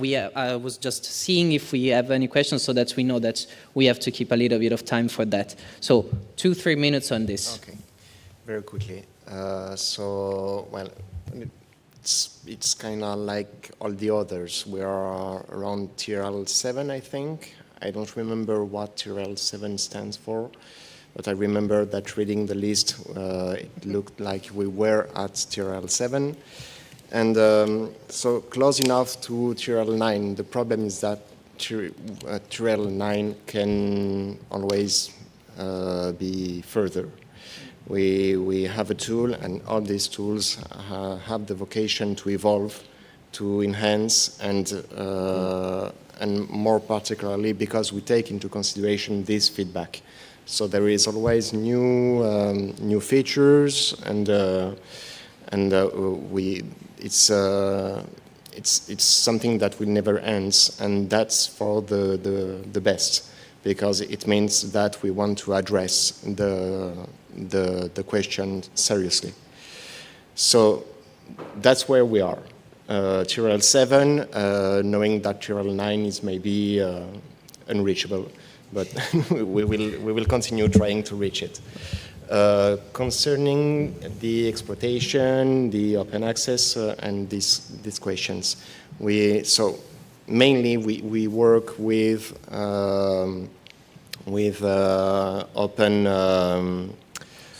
open sources, and we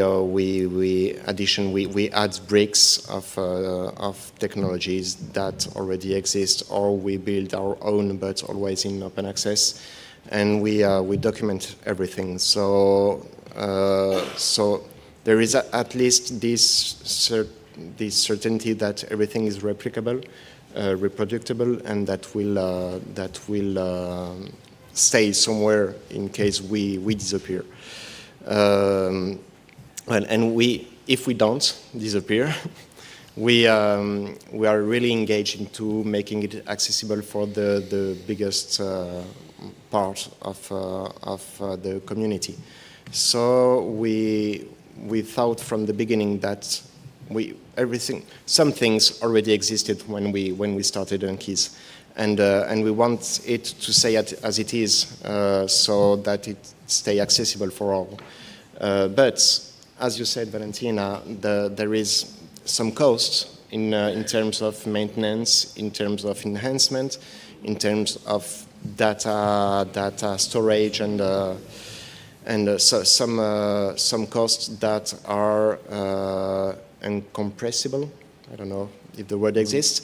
And that we have to take into consideration. So there is also a balance to find between giving everything accessible for free and being sure that everything will keep existing and evolving. Thank you. And Wajang, what's the vision for the futures of Kikuman in your opinion? Yeah, so our vision is quite clear. So we would like to make Kikumo a useful tool for the practice, so to support the expert in their daily work. And the good news is the code technology, so all the code technologies in Kikumo are grounded in Fraunhofer's own research output. Yeah, the second is the code technologies or the code functionalities in Kikumo have already been fully implemented. Yeah, of course, further development is still necessary and requirement to make Kikumo a mature product.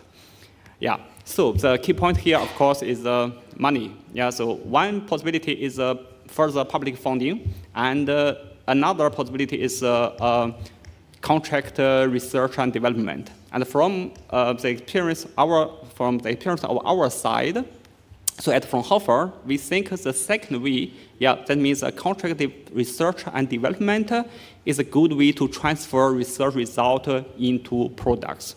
Yeah, so because this it gives a very clear definition of the product, and it gives a clear description of the needs and the requirements. Yeah, and this make it the whole process let's say, so it enables a faster path to a mature product. Yeah, because so you see, so in your field, so you have a very clear definition of what you need. Yeah, maybe you don't really need a comprehensive or all the functionalities. Yeah, so in this tool, so you don't have a high requirement on the scalability of concurrency and burst processing and some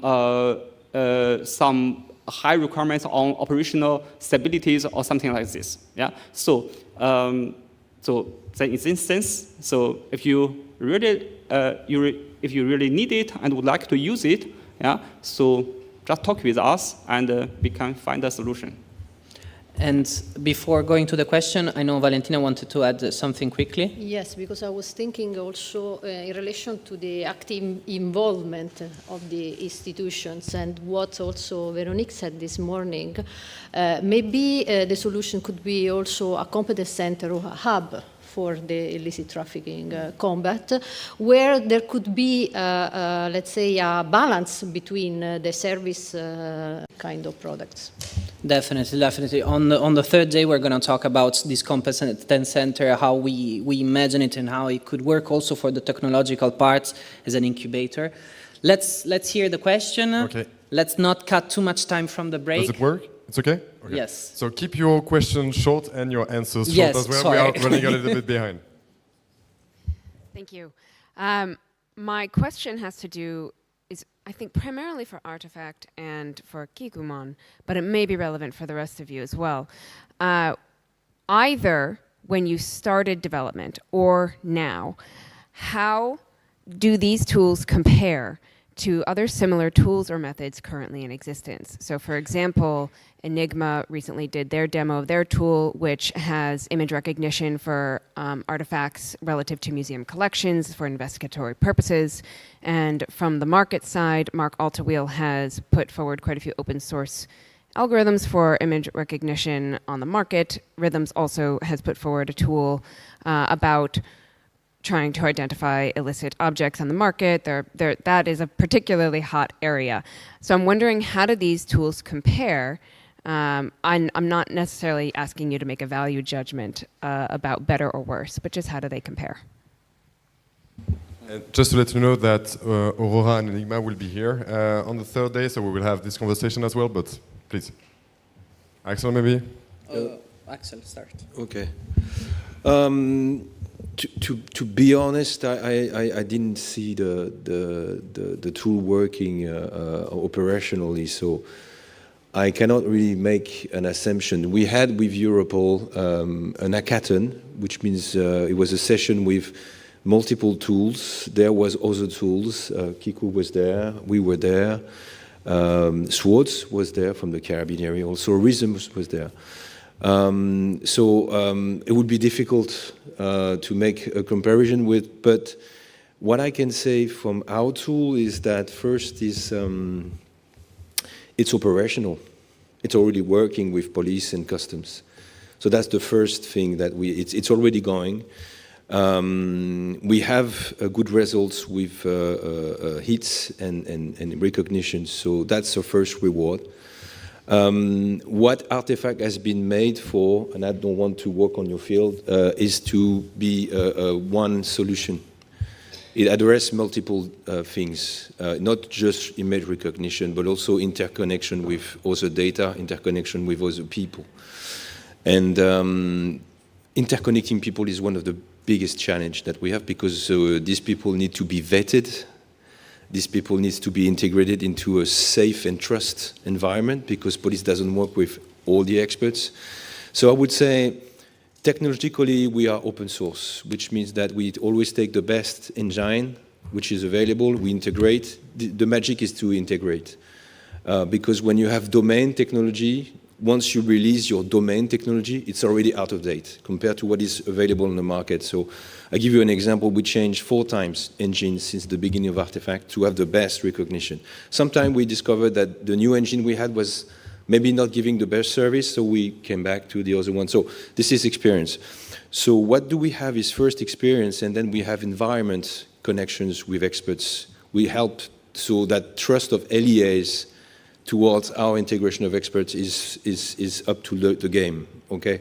So I don't know if that's the answer you wanted, but it's our, I would not say advantage, our criteria is operational readiness and also know-how and environment.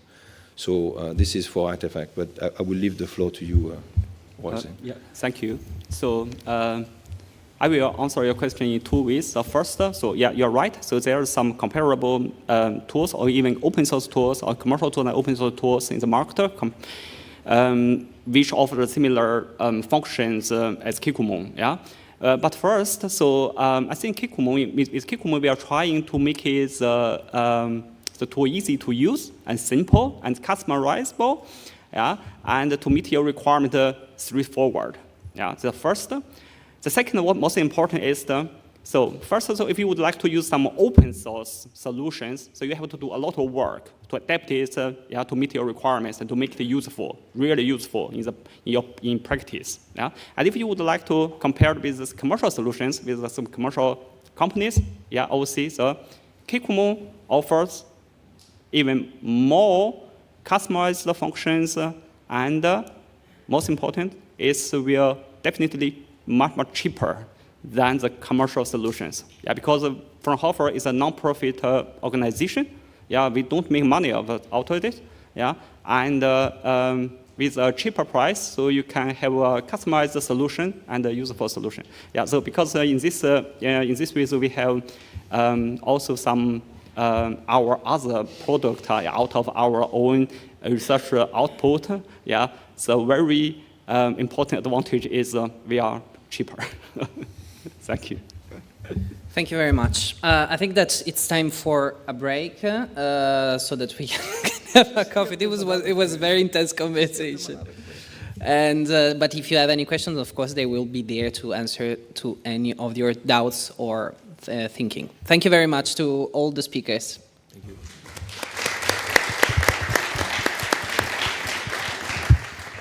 If you want, we can sign autograph on your program if you want to.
So now you're going to hear about the people who want flying cars. I think that was how you were described before. And I'll leave the floor to Olivier Henry from Université Lyon 2 to open the roundtable. Thank you, Olivier. Yeah, thank you very much. So it's my pleasure to chair this roundtable on the user's experience, feedback, and needs. So you've been hearing about this cornerstone principle of ANCHISE, which is the bottom-up, okay, and which for us was really at the start of shaping this project of ANCHISE. And to show you the importance of this bottom-up approach, we have the end user speaking at the end of the first day. So last but not the least, of course, we have here representatives of the 150 plus end users that we've been working with during those 3 years. We've got museum people, we've got archaeology people, we've got police people, and those are part of a group, a very specific group within the end users group, which is the group of the people who followed us from the very first start of the very first demonstration till the latest one. So they've seen the development of the tools, of the project on the long term, on all those 3 years. So they're kind of the alpha and the omega of the end users team, you know. So we are lucky here to have, I'm going to present them very quickly, Maria Dahlström, who is a curator of the National Museums of World Culture in Sweden and who hosted us in Sweden. She works with provenance research and repatriation claims, and she leads the agency's work to highlight the problem of the illicit trafficking in cultural objects and the destruction of cultural heritage. And since 2025, she is also a board member of the newly formed Blue Shield Sweden. And then we've got Rodolfo, who is a professor of archaeology at the University of Naples, Federico II. He has taught there and he coordinated undergraduate, graduate programs. His research focuses on ancient landscape settlement system and the use of GIS and spatial analysis in Mediterranean archaeology. Then we have Thomas Sagori. So Thomas is a bit specific because he's got a foot on the field and a foot in the museum. He's head of digital and, at the National Archaeology Museum in France and project manager for the Ministry of Culture's Grand Site Archaeological Collection. And he combines, as I told you, archaeological field research with the development of digital projects dedicated to preserving and sharing the past at the National Archaeology Museums. And at the end of the table, we have Christophe Verbois, who represents the LEA, the Law Enforcement Agency. He is a regional customs inspector, head of Roissy Airport Cargo Targeting Unit, which is a department responsible for combating all prohibited items, and is also head of the Roissy Anti-Fraud Unit.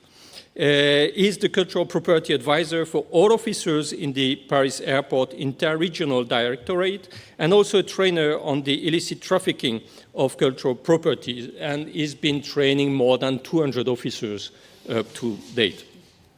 So we only have 45 minutes, so that's very short. So I'm going to ask you all first very, very simple question. So very quickly, well, we invited you, but how and why did you join the ANCHISE project? That would be the short part of your answer. And the longer part of your answer is, what were your expectations when you joined the project and where they met? And if you say no, you can get out immediately. Of course, it's a joke. So, Maria, tell us. Right. Hello, everyone, and thank you. And thank you for the invitation to ANCHISE, however it's pronounced.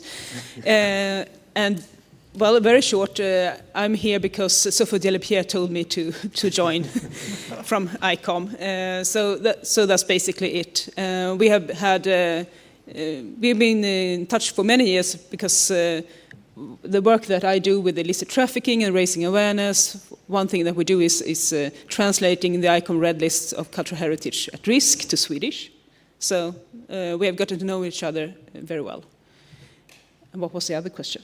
Your expectations. And how did ANCHISE impacted those expectations? I really didn't know what to expect. I remember 3 years ago I was invited, it was the week before Easter, and I got an email from the ANCHISE project saying, could you be in Brussels next week for the users board? So that was the start of it. So I came in with no idea really what was going on, but it's a project I think we have been very well taken care of. And I have had great fun working with tech developers in developing these tools and actually being able to try and get a flying car, but yeah. Rodolfo. First of all, I want to thank Professor Henri, Professor Czakowski for the invitation to be part of the user board of ANCHISE, a huge and big project, an inspiring experience for my point of view. I'm here on behalf of my University of Naples, but also on behalf of the Superintendency of Ragusa, with which I work on projects focused on the protection of archaeological landscapes. This is why I was involved as a user of the ANCHISE, the tools developed throughout ANCHISE. For me, in my experience, okay, I'm too far, sorry. In my experience as a user throughout the process of validation was really good, because I could be able to see throughout the years, throughout the sessions, how the tools changed. This is not common. My experience in Italy for in project granted, funded by our minister is as a different implementation process. We say in this case we've been able to understand how the results can be improved through feedbacks, immediate feedbacks, and the change which occurred after after 1 year. In my experience as a landscape archaeologist, I focused more on ECONEM. ECONEM, to answer to the second part of the questions, is also a big expression, because in some way created a bridge, a link, as this morning was underlined by our colleagues, between my research on the field and in the lab, and the necessity, the needs of cultural heritage institutions, superintendencies, FOREs, because I can understand how archaeological mapping, remote sensed data analysis can be fundamental to protect and to monitor the archaeological sites. I have, I'm really thankful for this different point of view, this change, because not only as a scholar, as an archaeologist involved in research, but also as an archaeologist involved to protect what I study. Yes, thank you for the invitation. Indeed, the way I entered the project was connected to other projects, and especially with the link we already had at the museum with Michael Culture, when we organized a workshop at the museum on trafficking in 2021, and that's when I discovered the application and the work of parks through Artifact. We already had some link with ICONEM, so it was kind of a network, and it was also the fact that as the French National Museum of France and the great archaeological site collection I'm in charge of, we already have lots of researchers that are already involved in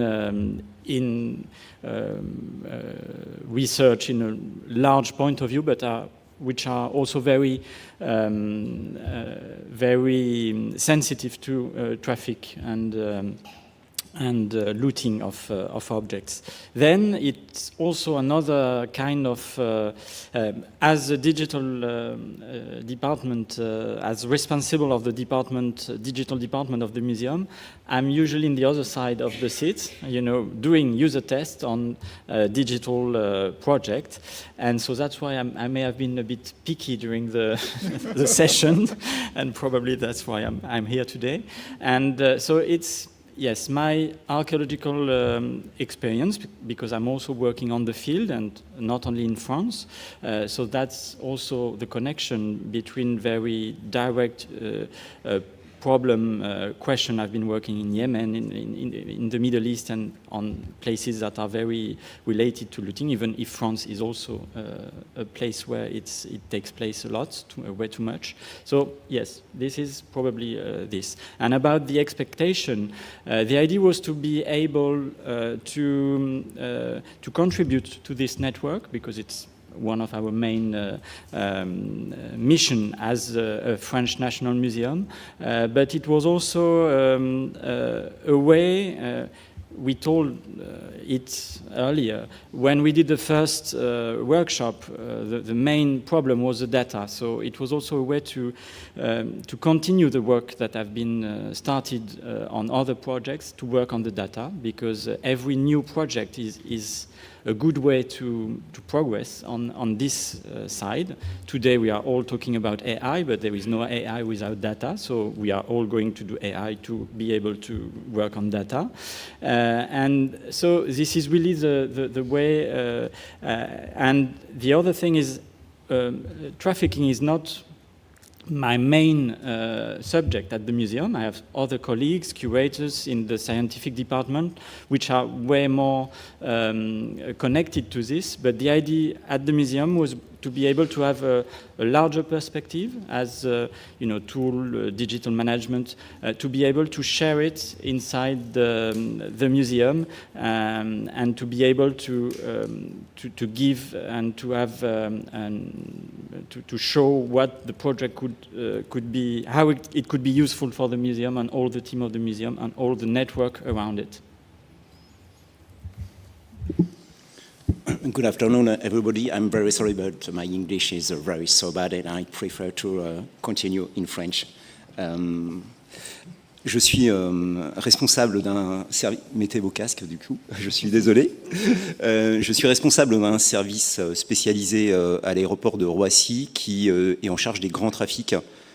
Trafic de produits stupéfiants, trafic de précurseurs, trafic de contrefaçon, trafic de contrebande de tabac, mais aussi, et bien évidemment, trafic de biens culturels.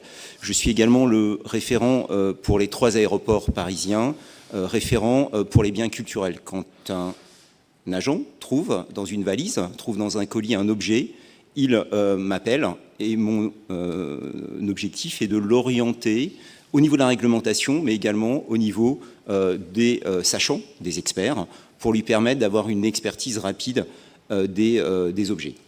Ça veut dire que nous avons sur Roissy, Orly et sur nos 3 aéroports, nous avons en moyenne par an, nous avons 100 millions de passagers.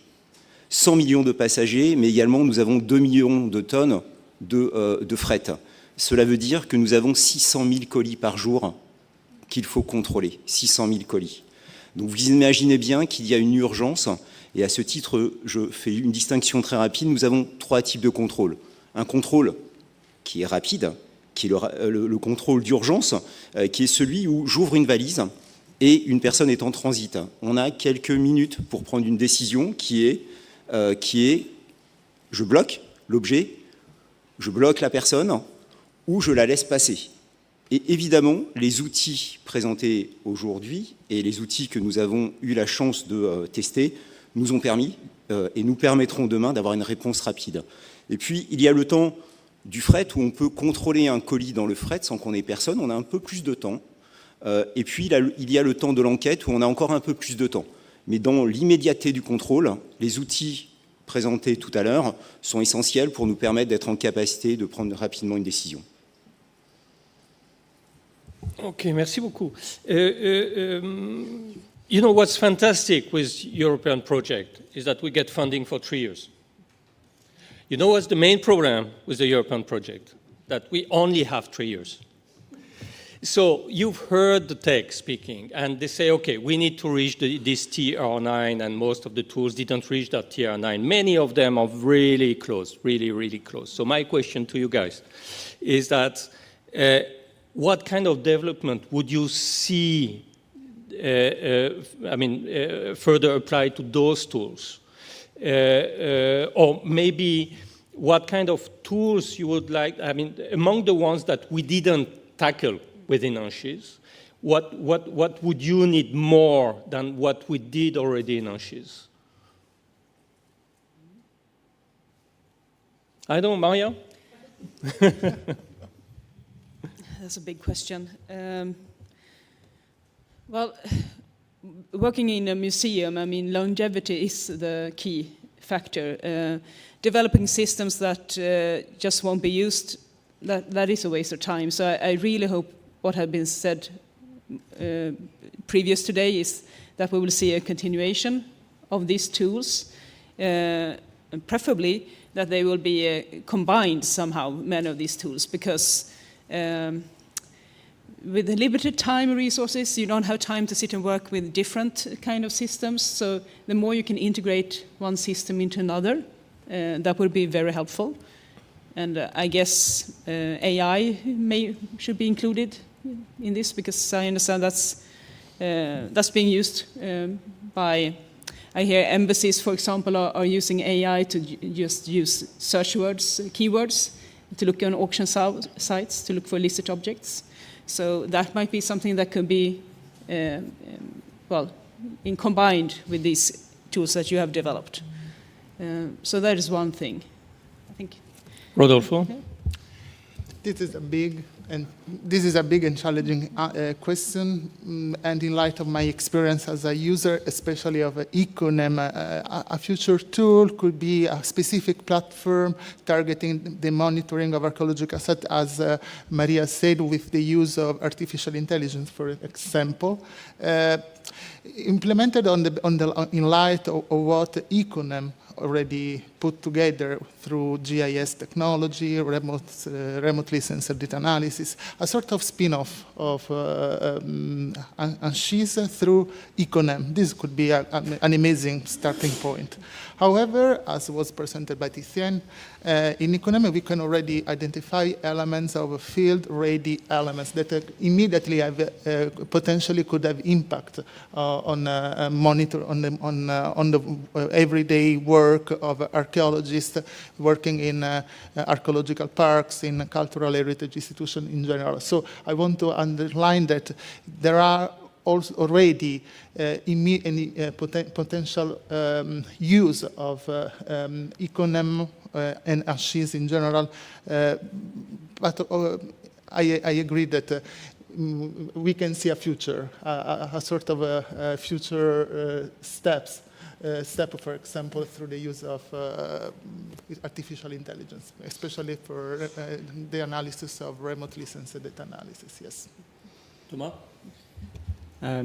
As the museum is concerned, the key question is the way to connect the existing or ongoing databases of the museum. For example, at the French National Museum, we don't have a real database of our collection for the moment.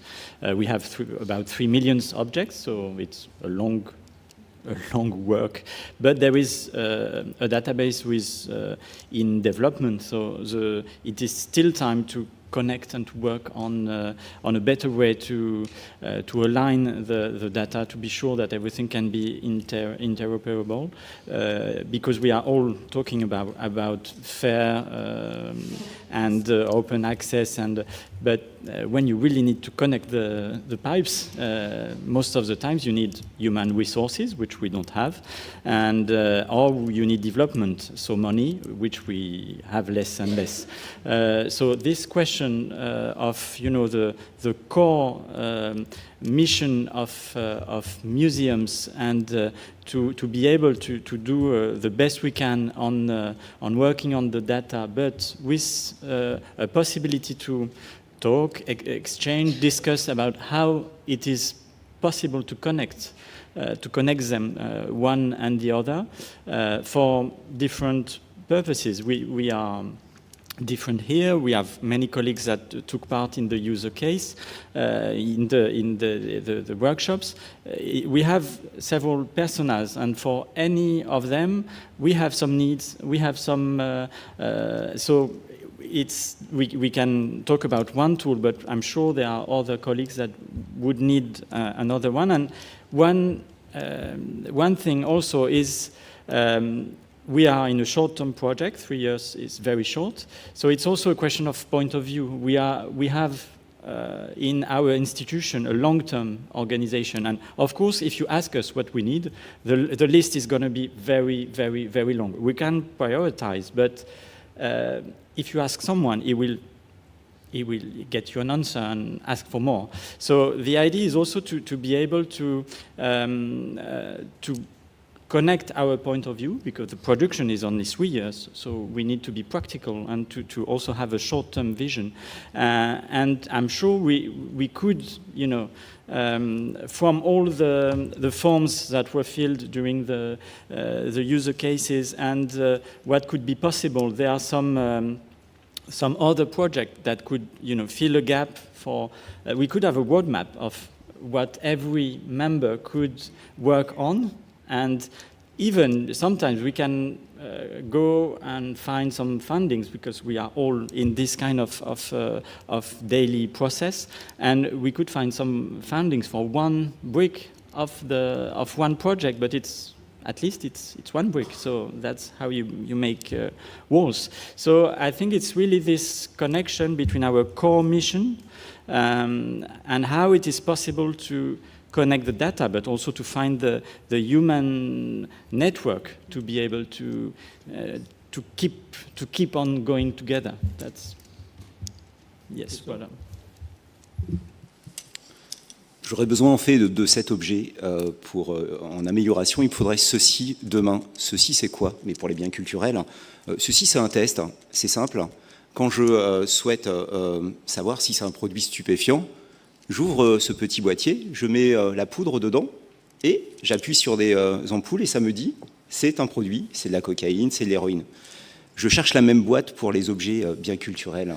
Une boîte où on pourrait glisser un objet et que l'on nous dise il est de telle dynastie, il est de telle ancienneté, c'est un vrai, c'est un faux, il a été volé, il n'a pas été volé. Voilà. Je plaisante bien évidemment. Les questions auxquelles on doit répondre, c'est est-ce que c'est quand on a un objet dans une valise, dans un colis, quand on fait un contrôle à la circulation, est-ce que cet objet, en fait, est un bien culturel? Est-ce qu'il est authentique? Est-ce que c'est une reproduction?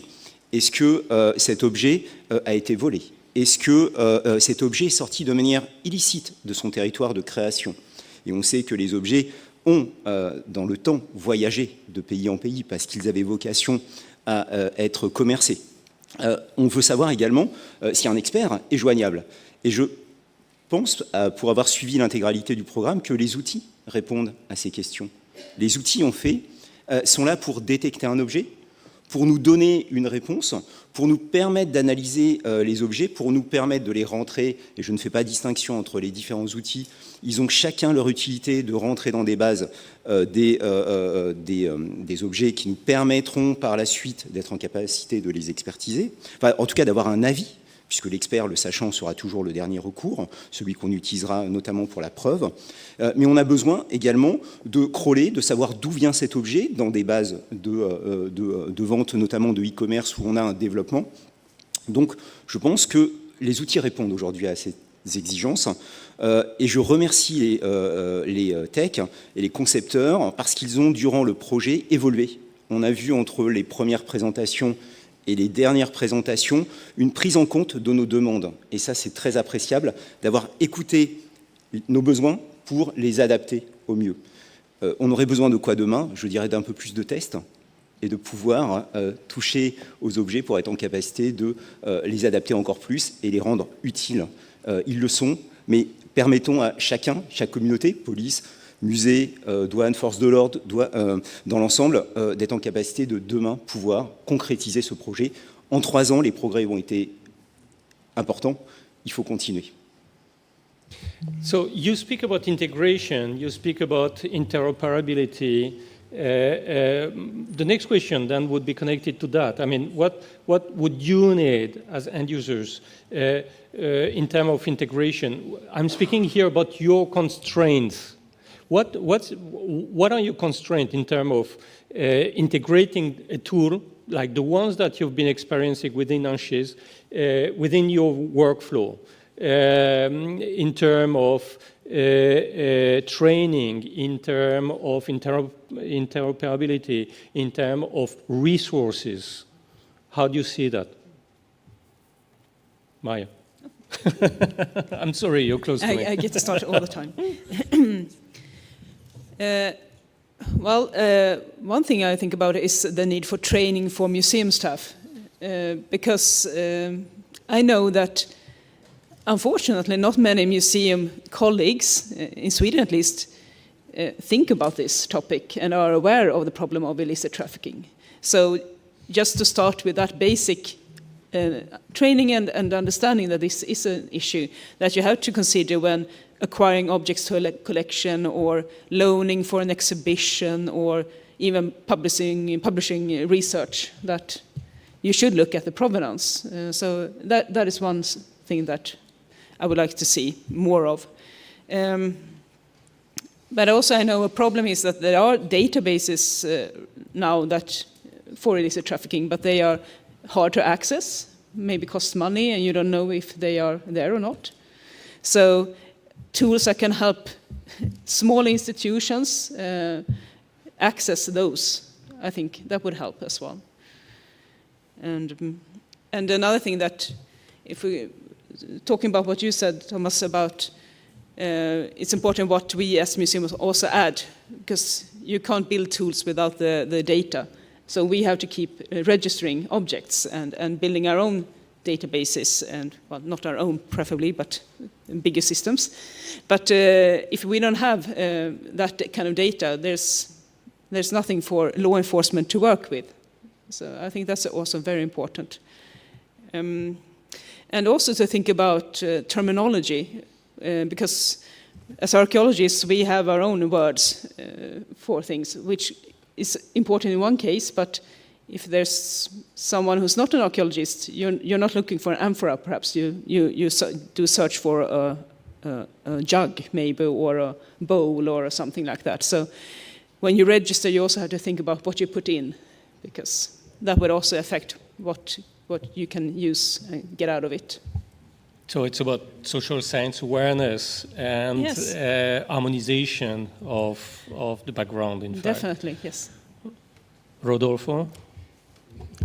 In my case, I think that a good way to consolidate the result of ANCHISE could be a shared view of the workflow that were developed for the projects.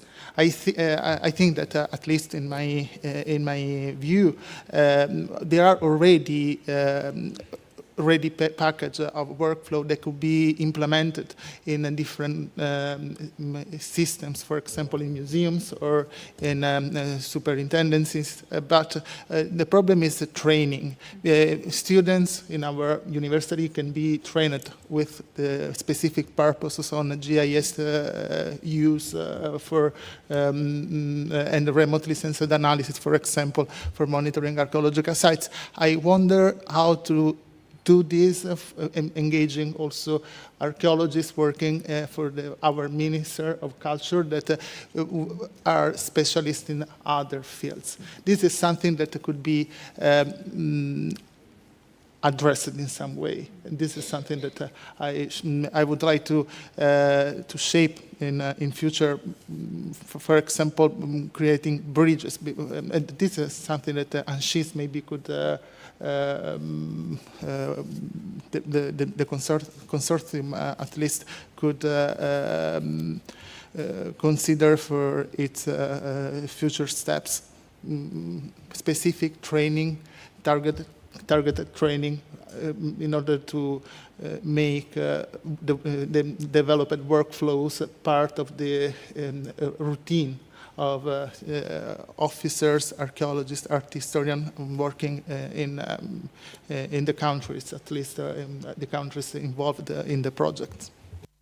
Yeah, that's interesting that you're saying that, because we're working on the training curricula for each of the three groups, I mean, archaeologists and law enforcement. And so, Thomas. Yes, to go further, I think what would be very useful is to get more into the tools,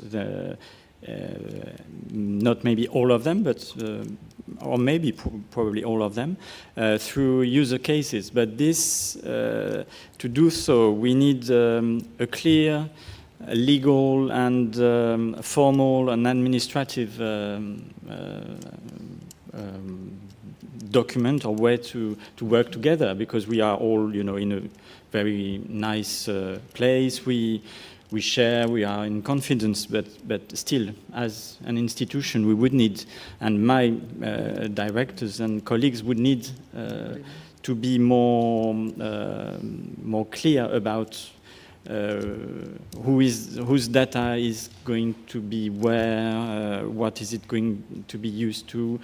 So we would need to be more clear about this, the organization of the project. Then some user cases, I have already many at the museum for the building himself. The Iconem tool would be very useful just to document the way the building is destroyed in some part, or because we had a storm. So there are some issue that I could use and some tools that I could use just next to my office, and this could be a very good way to improve the tool. But then it could be, I'm also part of a project in just next to the border with Yemen in South Saudi Arabia, and it's a new project that would be the best time to try and to work on an on-site tool on a site that may be connected to looting. So we already have some user cases, but we need some clear structure. Then about the training, for the moment, I think it's too soon for me to go to my colleagues and say, okay, I have 6 new tools, one is for this, one is for that, I'm sure you're going to love it. It's too soon because we are so many, we already have so many tools that are working well or not. So this is also very important as training as a training in an institution, to be able to find colleagues who are willing to use a new tool. So it's something that has to be organized, and user cases can be very, very useful for that, because people get involved. So for me, as a further step, I already would have many options, but it would need, legal requirement to be clear about what we are doing. So it's also a way for the institution to explain how she wants to get involved and what she can bring to the table. So it's not only for people for the external people from the institution. So that's something very important. And then we talked earlier about the business model. Of course, this is also something that we should talk, because there are options. We are not so many, we don't have so much money, but we can find solution, and this project is an example. So we can talk about further projects on this very important topic. Christophe? Très rapidement, deux points que je souhaiterais évoquer. Tout d'abord, le contrôle lié au trafic de biens culturels est bien intégré dans notre process en termes de recherche et de lutte contre les trafics. Pour autant, il nous faudra des outils clairs, simples et rapidement utilisables. Pourquoi ? Parce qu'on a une multiplicité d'applications en douane, j'imagine en police également. On a aussi des missions qui sont très variées, des priorités qui sont évidemment, le trafic de biens culturels rentre dans ces priorités, mais il y en a qui sont urgentes et qui parfois peuvent l'emporter. Donc si on a des outils demain, il faut absolument que ces outils soient d'une prise en main rapide.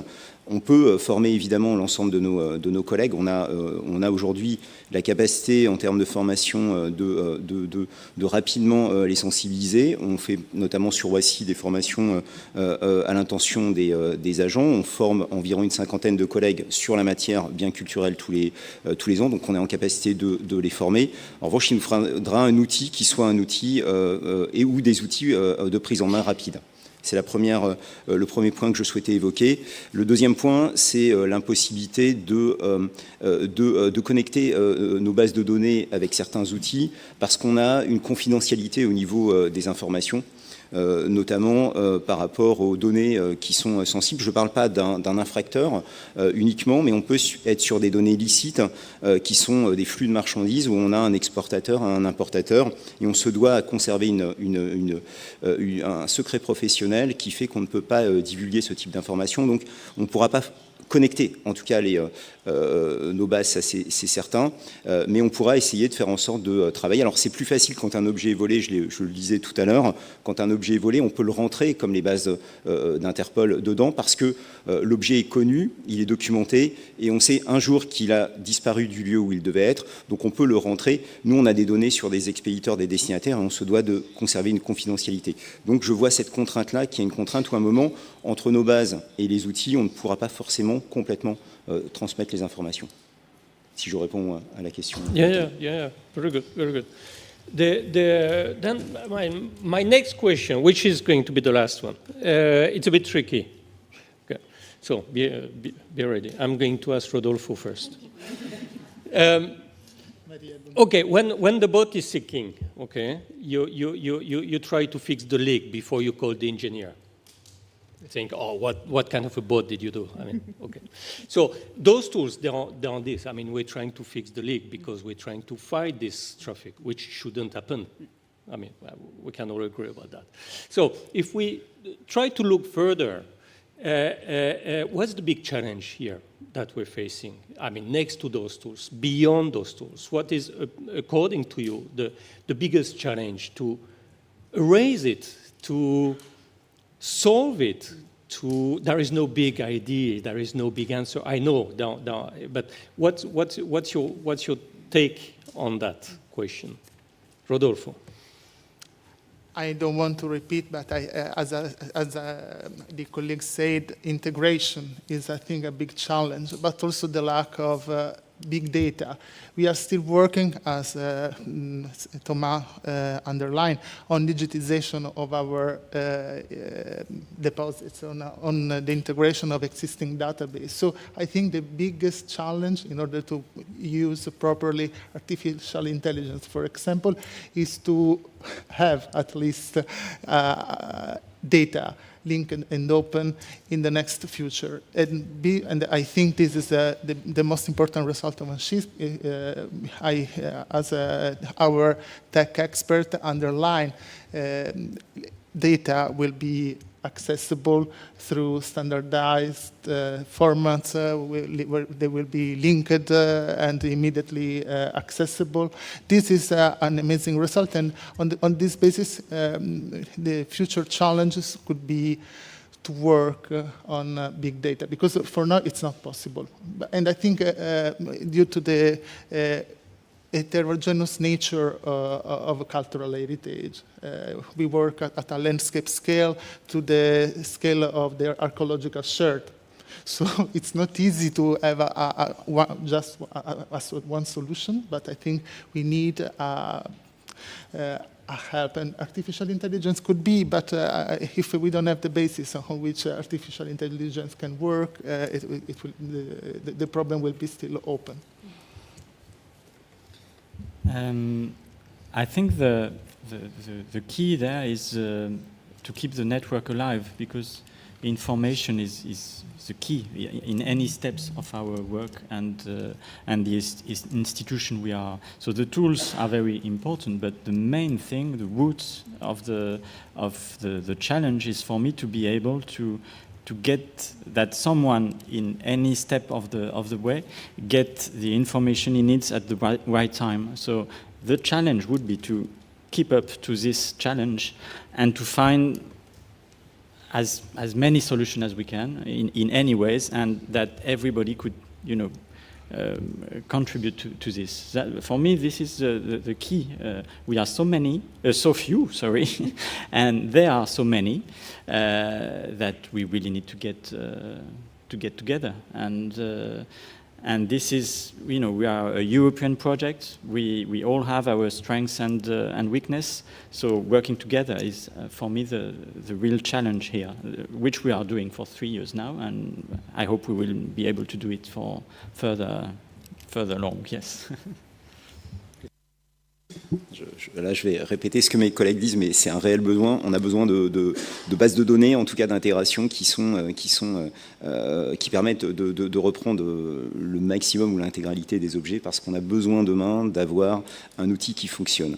Un outil qui fonctionne, c'est un outil, quand je prends une photo, quand je l'interroge, quel que soit l'outil, qui est en capacité de m'apporter une réponse fiable, ou en tout cas une tendance me permettant de poursuivre ou non le contrôle. Si à chaque fois que j'interroge l'outil, ce dernier a une réponse approximative, pour connaître évidemment les collègues avec qui je travaille au quotidien, ils vont forcément laisser passer l'objet, parce qu'ils ont besoin d'une réponse rapide et d'une réponse fiable. Donc plus les bases de données seront importantes, et c'est un travail de long terme, plus on aura un outil qualitatif qui demain fera qu'il sera incontournable, et qu'on pourra certainement ne plus avoir besoin de conservateurs, je plaisante, non, on aura toujours besoin des conservateurs, mais on aura certainement en tout cas une réponse rapide. Et l'enjeu, il est important, autant je montrais ça, c'est très simple, au niveau chimique, on arrive à faire des choses rapides. Là, l'enjeu, il est ambitieux, et ce projet, en tout cas, qui est porté par ANCHISE, est très ambitieux et effectivement complexe, et ça mettra du temps. Mais oui, un travail, s'il y a une priorité, c'est intégrer un maximum de données pour qu'on soit en capacité d'avoir un outil qui nous réponde et qui donne une réponse fiable.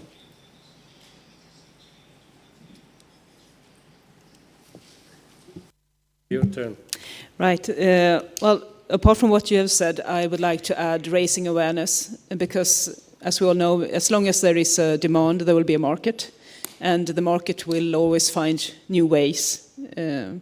So I think that's the key element to make people stop collecting these objects. And then museums, of course, have to be role models, and unfortunately, many museums still acquire objects or buy from auction houses objects with no or very unclear provenance, or from the private collection of Mr. Jones, things like that. And I think museums really have to look at their acquisition policies and think about what they are doing actually.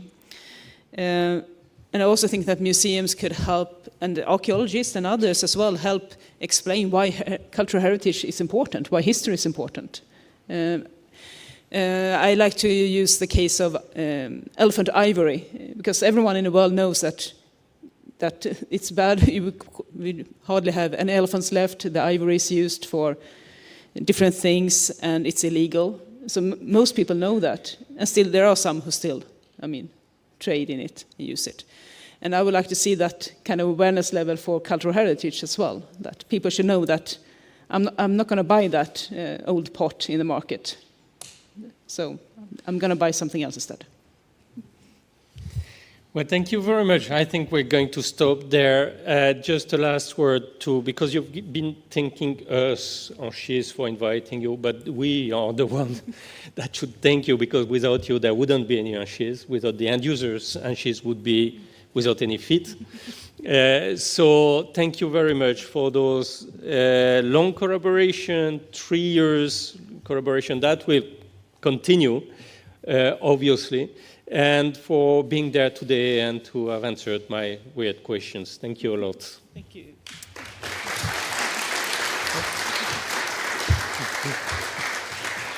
Okay, I'm going to leave the word to Benjamin for the concluding remarks and something about tomorrow now, maybe. Yeah. I will be very, very, very quick. We are running a bit late. Thank you all for this very interesting conversation. So today we had in the morning, if you remember, because it was a long day, we had distinguished speakers coming from cultural and political institutions opening the forum. Then we had a project overview from our project coordinator, Véronique Shankowski. We tried to dive in with Sophie and Marine about interdisciplinarity and the importance of this DNA of the project. Then we went, you saw the magnificent video of the tools. Then we had a chat with our tech partners, and we concluded with this roundtable on end users' needs and perspectives for the future. So this is it for today. Thank you for being here. We are moving, and I think you were talking about it, all of you, and especially Christophe in the end. We will need data if we want to continue this important work. And tomorrow, what a coincidence, will be all about data. So please join us tomorrow again. For the consortium members, don't forget that we have the last General Assembly of the project right after INEFA. And I wish you all a good evening and see you tomorrow.